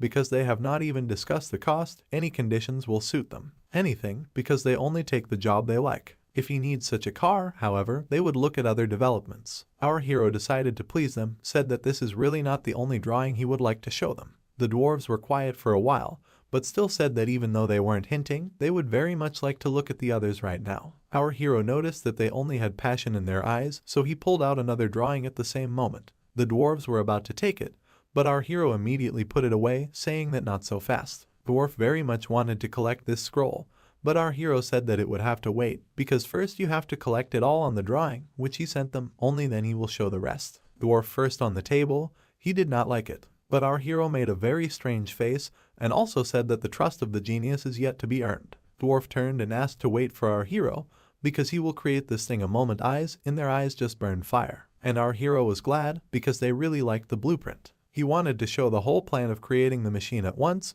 but he changed his mind. He will use everything, just as a bait. He is sure that then they will work twice as fast. He praised himself, for he had come up with an incredible bait for the dwarves. That was his dark side. Everything went according to plan. At this point the dwarves began to drop in on him more and more often. You could see sleepless nights in their eyes. As soon as they finished one car, our hero would give them another. He would ask if they were sleeping at all, because they were keeping him awake even when he was sleeping or bathing or trying to do something personal. So heroes could not understand why they had such strange faces, because they completed the construction in less than 10 days. On the production of paper number 1, and in the hands of Damon the result of their labors. He had in his hands surprisingly clean paper. Our hero was pleased with himself, because he was so cool to think up everything, without mentioning the dwarves who built this conveyor. Unlike ordinary paper, which artisans dry by hand one sheet at a time, he created a machine that stamps it in batches, and in addition, with a perfectly white color. They are very fortunate, for their edge is full of wood. He would easily make a paper-making factory. When he asked if everything suited our hero, but he said that he needed a few more machines, which really upset the gnome. It was only a matter of time when her paper will hit the shelves around the world, only to set up trade and the paper can be earned. At this point, many people came to our hero, because he was looking for a man who will be responsible for selling paper. Uncle first responded. He was sent by his mother. Trust were relatives on my mother's side. Our hero was asked what kind of product he would sell, but at the same moment our hero showed what his uncle could not imagine. For sale, there could be a real scandal. If he sells a better product, but a cheaper one, his competitors will be furious. After all, lately the demand for paper has been growing, so the price has skyrocketed. And all because of the laborious process of creation. It sells faster and faster and the price continues to rise. Even my uncle recently barely managed to buy some for a pretty penny. It's almost a luxury item. He said that if the quality of the product suffered even a little bit in the making, there would be a scandal. But our hero said there was no point in worrying, because customers would have no reason to complain about them. Their paper is a brand new product which is different from others. Uncle thought that providing people with a better product without any markup was an incredibly unique production system beyond competition. But is there really a better product than our hero's paper? At the same moment, he lit up because he decided to make a sales plan right now, because thanks to the low price they organize sales even where paper only dreams. Our hero noticed that in front of him stood a natural-born salesman. He could definitely trust him. It was at this moment it was time to make money. So by this point, our character realized that he was finally able to get the dwarves to build some of the machines he wanted to see. But it's been less than a day since his construction was completed. Are they really coming back? Don't they just want to celebrate a little and have a delicious dinner? But the dwarves in turn replied that they had a lot of work to do. Of course their students were doing it, but it would be better if they return. But still made it clear that if there was such an interesting job for them, they would definitely want to see and join them at any time. Of course, the dwarves immediately went home and our character was confused because he thought that they would at least celebrate. He definitely couldn't have done it without them. But all the same, he knew that now he could start on one thing. You can start selling the paper. As soon as this paper went to the counter in the cities, everyone was shocked. They couldn't understand why the ink didn't spread and the paper didn't tear at all. Why is the quality of such paper simply amazing? Many princesses and queens also discussed this, saying that the new lord of Fahilia had produced a new kind of paper, that they released new roads there. Everyone was incredibly animated that the new young lord was working so hard in such a dysfunctional place. Of course, the king also noticed that the material for the documents had changed. Does his butler know anything about the new type of paper? The butler immediately confessed that he knew what it was. After all, this novelty is much cheaper and better than all its predecessors. The king asked where it came from, but the butler immediately replied that it was all the work of the king of Falia. The king was immediately very happy that it was his son, but the butler also told him that Fahilia would pay taxes from this year on. Of course, the king was very happy, but he still couldn't believe that Fahilia had changed so much in such a short time. While he was so excited about everything, our protagonist was lying in his bed and thought that someone was remembering him at the moment. But the fact that he could now afford a lot of honey pleased him more. Of course, by then we're back to the queen drinking tea with her son. They are drinking tea given by our character. Of course, the son thought that Fahilia dead, but it was the question that caught the queen off guard, but she immediately calmed down. All she thought was that she needed to somehow get rid of both our hero's mother and himself. Her son noticed all this, but at the same moment the mother calmed down and decided to leave the table. She said that the crown prince who would succeed to the throne was sitting in front of her, so of course he would need to buy the perfect sword. He must always live and think like an emperor. Of course, as soon as her son left, the queen was left alone. She emptied the cookies on the table and knew only that everyone liked the same piece of paper that had been designed in Falia. She still kept hearing the name of our main character. The news made her so angry that she simply threw the cup of tea on the floor. We, in turn, understand that the queen's real name is Aaliyah Prats. Duke Prats's family was the only merchant family that produced paper. Even abroad, they only had two competitors. The first is the paper of the Maritime Empire from the east. However, after the war with the former, the paper developed there was forbidden to be transported there. And the second competitor Prats just took and bribed. Of course, Aaliyah was absolutely furious because they had invested so much money to create an exclusive product not for everyone, and the little guy had created something new again. How dare Errol do something like that? Of course, the queen knew that she couldn't wait any longer, so she took pen and paper and began to write something. Of course, our Errol didn't waste any time. He went to the slave shop again. It's been exactly 6 months since he invested a lot of money there and became quite a significant figure there, so many people took his service quite seriously. Of course, when he went in, he confessed that he needed slaves, but did he have any demands? Our Parisnaj Tudu also said that he needs strong guys who will be resistant to cold weather. Now he is looking for such real slaves. Sir couldn't figure out what purpose he was going to use them for if he wanted guys like that. But our protagonist did not hesitate. He immediately confessed that such as they will need him for protection. While the roads were being repaired and paper was being created, there were simply not enough soldiers, so the purpose of the slaves would be to protect the territory of Fahilia. Of course, our character understood that the title of lord is almost equal to the title of count. With this, he would be able to increase the number of soldiers to 50,000. Wouldn't that be enough? She asked how many slaves Errol would need. Our protagonist raised his hand and held up 5 fingers. Sir thought it meant just 500, but our hero confessed that he meant as much as 5,000.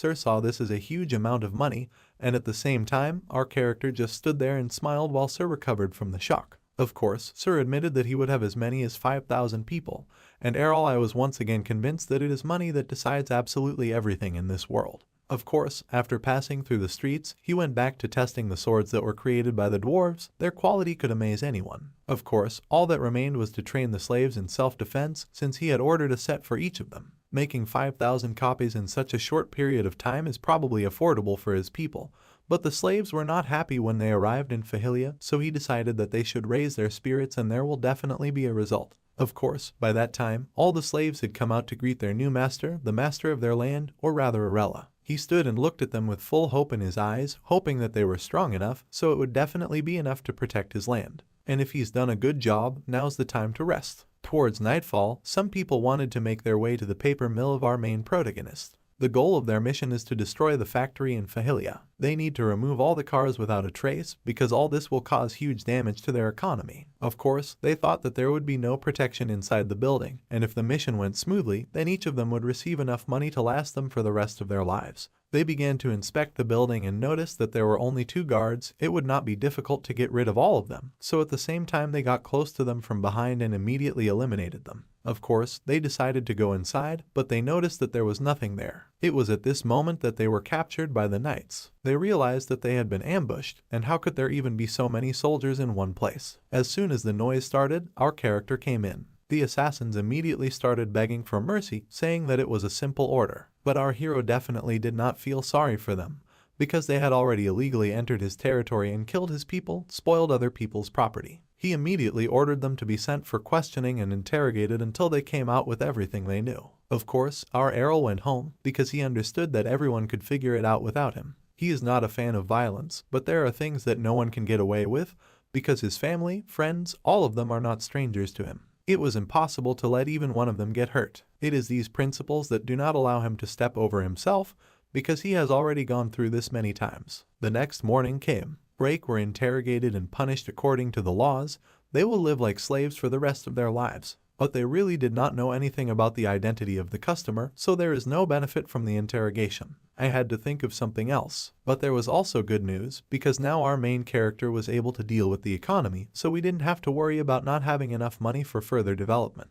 There was a lot to do, but it was time to try out one thing, the magic circle for teleportation. The goblins finished it. The price was exorbitant, because all the components of the creation were magical, but it was worth it. Of course, if he had to redo it twice, then he wouldn't worry, but he didn't want to think about the sad things any further, because in any case, he would definitely try to get home with it. The magic stone was inserted, the last part was finished, so the other side had to be finished as well. Of course, for this case our Errol they called Kania, who was very concerned about this device, whether she really should have gone along with her brother. But then our character said that there is nothing wrong with this, because the movement will not take much time. Does she really feel bad? But of course Kania didn't want to do anything, but she didn't give it any thought. It was for this reason that our main protagonist had to take Kania by the hand and enter the portal, saying that she would find out the result herself. She only needed to focus on teleporting.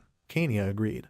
But she was still scared, so our Errol once again told her that everything was safe and the side effects were just a little dizzy. Since his little sister was ready, it was time to start. By that time, Kania was so scared that she started choking our character, so he couldn't really say that everything was going well, but a second later they were at their home and Kania calmed down. Our main character's face was filled with memories from his childhood, so he immediately began to kiss the ground beneath him and realized that now he can't worry about being cold all the time. Of course, the nanny came up to them, who was also pleased with herself because she seemed to have managed to insert a magic stone, and also said that Lady Finalia was waiting for Lady Kania. Of course, Errol said that they should split up, which really upset his little sister, but there was nothing to do because running from her would not work. Of course, our main character's only thought was that what did his mother do? She didn't need anything while he was gone, did she? Sure enough, he immediately opened the door and started hugging his mom, who was also unbearably happy to see her son. She began to say that she knew what he was doing, because it was her uncle who wrote to her about what was happening in his duchy. Of course, Errol didn't know how his uncle had had time to say anything at all, as he had been overworked and probably very thin recently due to fasting, but he still needed to tell his mother personally what exactly was going on in his duchy. My mother agreed. By that time, they went out into the yard, where our character's story began about how it was snowing all the time, a lot of white rabbits and the like. However, Errol did not exactly say that these rabbits are 3 meters in height. In addition, he told her about his progress, about all the animals that live in Fahilia, including the indigenous population. He told her everything that would please his mother. But by then, he heard footsteps, the footsteps of the person he definitely didn't want to see around him, the queen. Of course, she pretended that the prince had arrived without warning. But our hero understood that he had definitely notified everyone, so what was this woman up to anyway? What does she even want to tell them? So in order to prevent his mother from talking to her, he decided to ask what was going on with his majesty. After all, Errol himself, I've heard that the eldest prince is doing quite well. Immediately, the queen made it clear that everything was still going on in the palace, so if you think about it, she heard rumors that the economy was booming on his land recently. Of course, our main protagonist decided to say that all this is true, because it's all thanks to the machine that he developed. The queen can't even imagine how happy the people of the empire were with the new products. Of course, all this was said to make the queen nervous, too. Her pride must have been hurt, because that prince she looked down on had hit her family's business hard. But in any case, there was no reason to worry, since his paper was definitely better than hers. Of course, the queen immediately pretended to have heard about some bandits, but Errol only thanked her for such a warning and there were no problems. Of course, at this point, the queen went home, but she definitely gave a hint that you need to be careful in the future. Our hero's mother noticed that the empress wasn't in the mood today, so our protagonist said it was probably just family matters. Deep down, he was focused on the fact that he was now ready to accept her challenge, because sooner or later they would have to do it anyway. By then, time was running out, and our Ariel had to go back to where he came from, so he said goodbye to his mother and then asked his little sister how it went with her. He was clearly laughing at her, so Kania immediately hit him on the head. Of course, to be honest, our protagonist was worried after learning everything from the maid. He thought that it would be necessary to fight. You will find out, he just has a very violent fantasy. It was at this point that the portal began to close, and all the characters knew that their adventure home had come to an end. A few days later, at Fahilia Manor, a new problem has occurred. Now they need a mage. There were several reasons for this. The first reason is that mages can activate the teleport circle without hindrance, so landowner Flax definitely needs a mage on his territory. They can also help grow various crops with magic, not to mention trees for paper production. Isn't this the perfect helper? Even when monsters or enemies attack, a mage's strength can be a decisive factor. So, where would you get a universal magician? Of course, he immediately reached for his books, but he couldn't find anything. He doesn't even know what to do with it. What was he going to do if he really had to give it up? But the nobles have always used the services of a magician.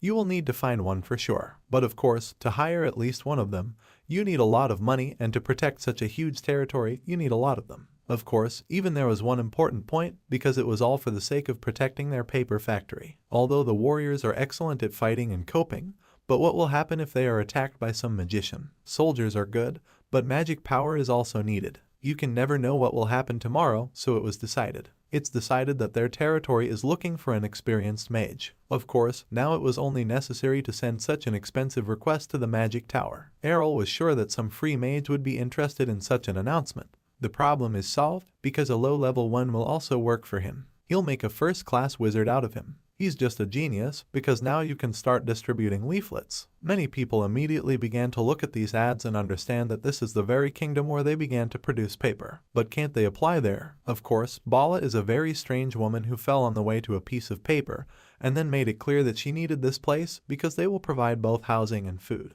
After a few days, too many mages filed their appeal. Of course, our protagonist wanted to hire all of them, so we had to arrange a personal interview. He would even test their strength personally, but it was important that they didn't become his enemies in the future. He had to make sure that all of them really wanted to work for the good. He immediately gave the data sheets and asked his man to check all the ads. Of course, the day of checking all the magicians came. A total of 12 magicians were selected. After studying their resumes, that everyone can now work for him. Many people were happy, so our character said that it was he who would now give them tasks and teach them magic, and basically they would need to take care of the forest and fields, and their wishes would also be taken into account. Of course, first of all, he will choose the main one, so he asked everyone who reached level 4 to raise their hand. Of course, 2 people raised their hands, but our main character definitely preferred the girl, although he did not judge by appearance. The main thing was that they had good skills, but then he immediately thanked the girl who would become his personal magician. Her name was Dialeki, for participating.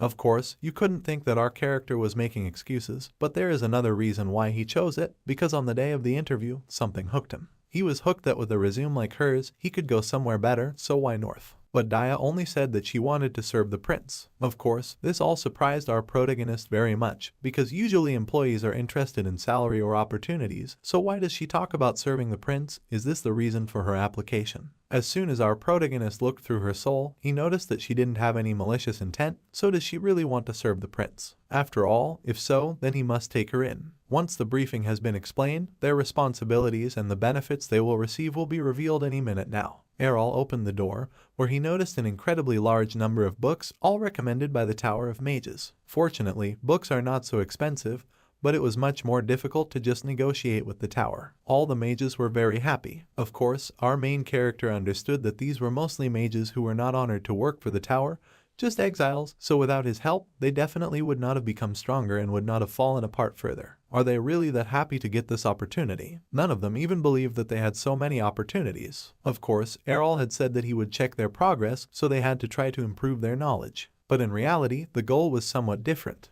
After all, he's going to use them all to learn magic, because he already knows the basics, only an in-depth study remains. The more bright minds he has, the easier it will be in the future, so it would definitely be worth giving it your all. As soon as everyone went outside, our protagonist told Deeth that they needed to restore the forest, because so many forests were cut down, which is a source of earnings and paper. He asked her if she could do it, or if they could do it all. The mages made it clear that they could, so a second later, the tree started to rise out of the ground. This was all very surprising to Arella, because they actually do not just use magic, but use some kind of ritual, so usually can be so easily influenced by the growth process. After all, if so, is it possible to make a tree grow from scratch? Of course, the magicians answered that if you do this, the soil will dry up very quickly. You need a period for it to rest. It is better to leave it like this, at least for a month, then the soil can recover. Of course, no one canceled the environmental problems. It's good that this world is not without reasonable people, so Errol just thanked everyone for their work, and then asked them to help them grow crops.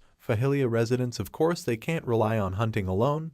They need to get the harvest. One of the mages asked, did she just need to speed up the growth of crops there? But then our main protagonist admitted that, ideally, we should generally accelerate the growth of crops in all 12 villages. Of course, he immediately apologized and said that they did not need to do this right away, because they just need to help the villagers create the necessary conditions, and he immediately showed the norms. Of course, the magicians immediately began to confer and realized that if everything was calculated, then most likely they will succeed, that they need to save mana for this. But at the same time, our main character showed them the tools that should be used. He first decided to block out the cold with a magic barrier and leave only sunlight and heat to grow crops. Something was starting to work out for them, so our character was overjoyed and said that all that remained was to do this trick in each village and make sure that none of the villages died of hunger. After that, 2 mages went to the magic tool research department, and 3 of them were assigned to guard the palace and the premises. All that was left was Daya, who didn't know what to do. Sure enough, Errol had told her that she would be his personal escort, will accompany him, and perform various tasks. Of course, our main character can't use his magic in front of everyone. He definitely needed a magic assistant. Her first assignment was to improve her magic skills with books. Daya immediately began to just burn. She said that she would do everything possible for this. It even surprised our main character very much. Did she have any reason to be so sincere? But as soon as he thought about it, of course, it was a book that Errol wrote for the knights, but it did not bring him fame, because they simply do not understand the essence of what was written inside. Our main character asked why she needed such a book, because she is not a knight. But all Daya said was that a friend of hers had given it to her to read. She said that both the mage and the knight had their original mana control, but the difference was just a difference. The mana management system for magicians is no different, so Errol's theory suits them. Of course, our main character also had thoughts of this nature when researching materials. It was true. However, Daya had only said that it was a Bible for her, and she had even crossed the continent to serve the author of this book. Our Errol was shocked by what he heard, because was it really such foundations that touched her? But Daya was also fascinated by the rice they served her. Of course, our main character was glad that the reason for her loyalty is so simple, so he hopes that he did not make a mistake with the choice at all. Will it still be good? Sitting in his library, our main protagonist read a lot of books at a time, which finally made him understand how his world works. Of course, first of all, he decided to see how Daya herself uses magic. Remembering how she handled it, he immediately learned to use the same type of magic as her. He decided to call himself even a professional in this case. Of course, practicing magic might seem strange, so he should start from the beginning first. In a few seconds, Errol was already in the capital of Ernesi. He came to the dwarf iron factory. Of course, his bodyguard was very bad-tempered against them, because she remembered that they were rather rude to our protagonist at the very beginning. However, our hero said that there will definitely be no problems. But as soon as they went inside, our main character immediately became very hot. Of course, the first person who met them was Ben. He is a craftsman who has been working for 15 years. Finally, our main character and his bodyguard felt sorry for the guy, because really he has been working for 15 years. But by then, Ben had already led the guests to the door where their headmaster was sitting, who was also waiting for all of them, because he had received a letter. Of course, Errol had said that he had arrived so quickly, because the dwarf was just incredibly impatient. Did the dwarf expect him to arrive rather late? But the dwarf didn't stand on ceremony. He immediately began pouring wine into his glass and telling him to stop talking and get to the point as quickly as possible. So as soon as the dwarf picked up his drink, he received an offer that our protagonist would like to sign a contract with half the number of all dwarves. Of course, the dwarf immediately refused, saying that he couldn't deal with a man who hadn't had a drink and already looked pretty drunk. But as soon as our hero said that he was inviting half of the dwarves to join him in private service, the dwarf immediately tapped the table and asked what it was smeared with that they would all go to such a cold place. But of course, our character knew how such a dwarf could be bribed. He said that the money would go to the background, because the main currency they would have is technology, as well as Damascus steel. The dwarf couldn't understand, because had Damon told him that. But in fact, all this was said back when our Errol was studying alchemy.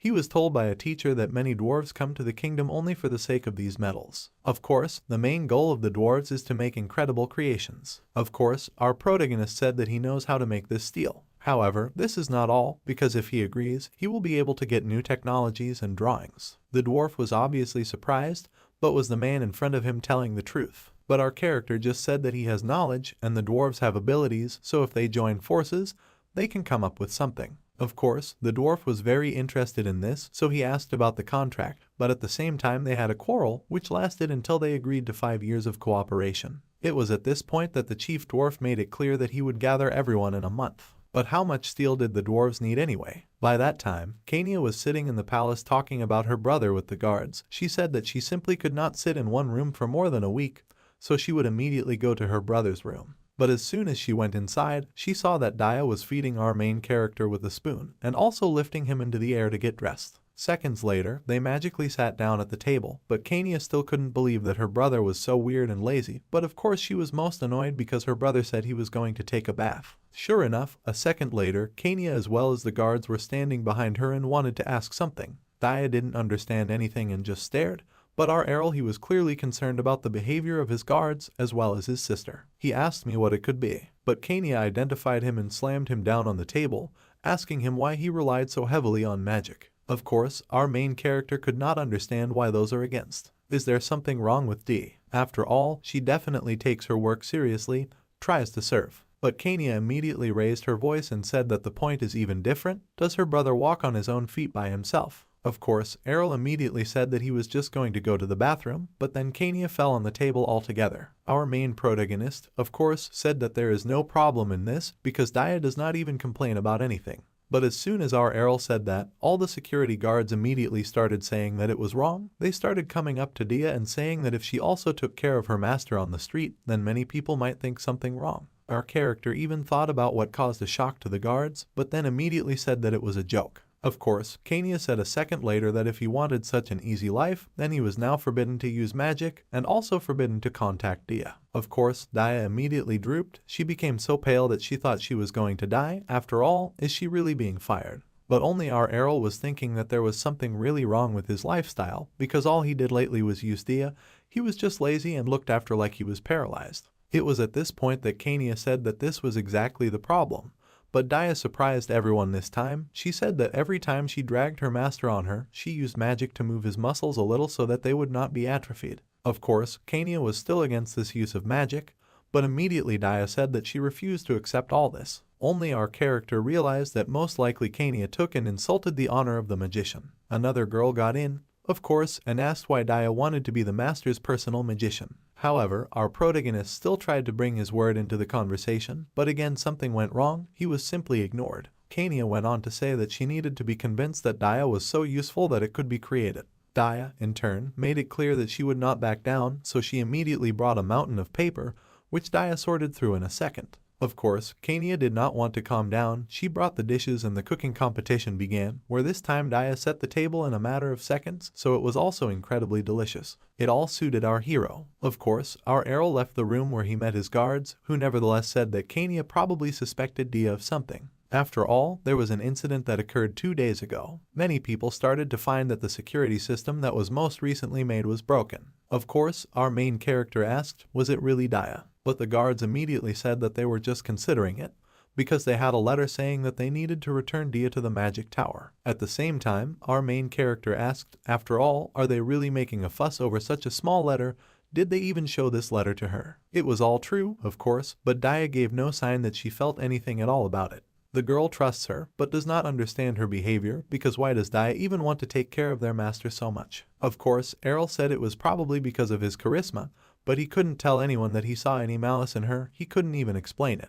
But the thing was, Kania was just scared because of the mages. Our hero just stood up and said that he understood why Kania was reacting like this, but before giving out his decision Errol needed to think and make everything for himself. It was at this point that he had to tell her the whole truth. At this moment, everything was happening in the room right next to Daya. Of course, it was very strange, because there was almost nothing in her room, as if she had just moved in. However, Daya only talked and was very happy, because she passed Kania's test. She said that for her, her abilities are much more important than things. Of course, at this point, our hero said that in fact Kania is just unhappy that he will have a personal magician. Of course, Daya knew about this, because it was most likely due to the attack of the black magician. Daya didn't learn this from Kania, but because it's a fairly popular case that everyone should know about, which is exactly what the magic tower was talking about. Of course, Errol couldn't believe it, but all he really said was that he would convince Kania next time, but Daya said she didn't need that. She said that she had already passed her test, she would prove herself worthy. But still, our main protagonist did not understand why she wanted to become a personal magician so much,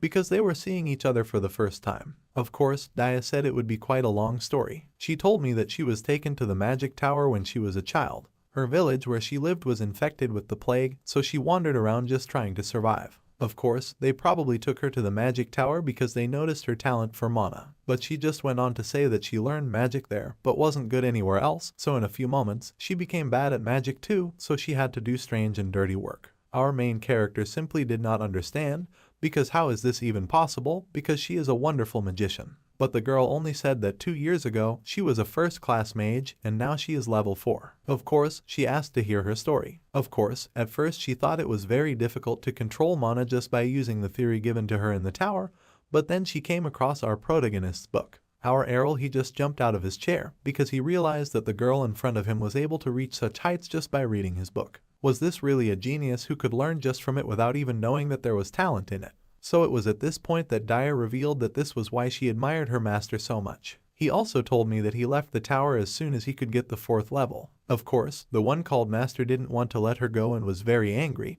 and also said that that person was incredibly rotten inside. It was after Daya left the tower that her main goal was to find Errol. She went through a lot of obstacles until she finally found the right ad. It is thanks to her master that she has become a real magician. She is incredibly happy. But as soon as Errol asked her if she wanted to tell Kania about it, Daya confessed that she would not prove it through such a long dialogue, and it is very difficult to tell it in detail. Of course, our hero immediately left the room with the words that now he will not tell anyone about it, since she does not want to. Of course, after night fell, our main character called one of the magicians and told them everything. He, in turn, said that Daya was a useless child, and it was impossible to say that her teacher was a good person. She even learned everything herself and left the tower without fear of punishment. This interested our protagonist, so he was told that with the help of a penalty, the tower tries to protect its owner, taking half the power of its host. Of course, the magician's tower was quite interesting. But at this point our main character decided that he would do everything possible to solve this case. Sure enough, it was morning, and the first thing he saw when he went outside was that Daya had already challenged Kania, or else it was the other way around. Of course, this was the last test, so Daya only decided to use magic. Our main character began to rush from side to side, asking for help from the girls, but they pretended that I could not even help anything. But since Kania was counting on it, Daya decided to start first. A second later, the auras of the archer and mage covered the field, and the result was strange, because for some reason the spell flew into the void. Kania's blow also flew there. It turned out that the dispel spell was actually flying at the enemy that was sitting under the palace wall. It was Master Dai who was chasing her. Of course, now Errol realized that this was the man Dia couldn't stand, the man who was always being talked about at the palace. The mage immediately started saying that he had a letter that said he was a mage, and also that Dia had to return to the tower. Of course, Dia said that it was all very strange, because he allowed me to study all by yourself, and now he asks you to call him teacher. Of course, the magician started to say again that she brings only troubles and all that, but at the same moment our Errol spoke up, who did not allow anyone to talk like that to Dia,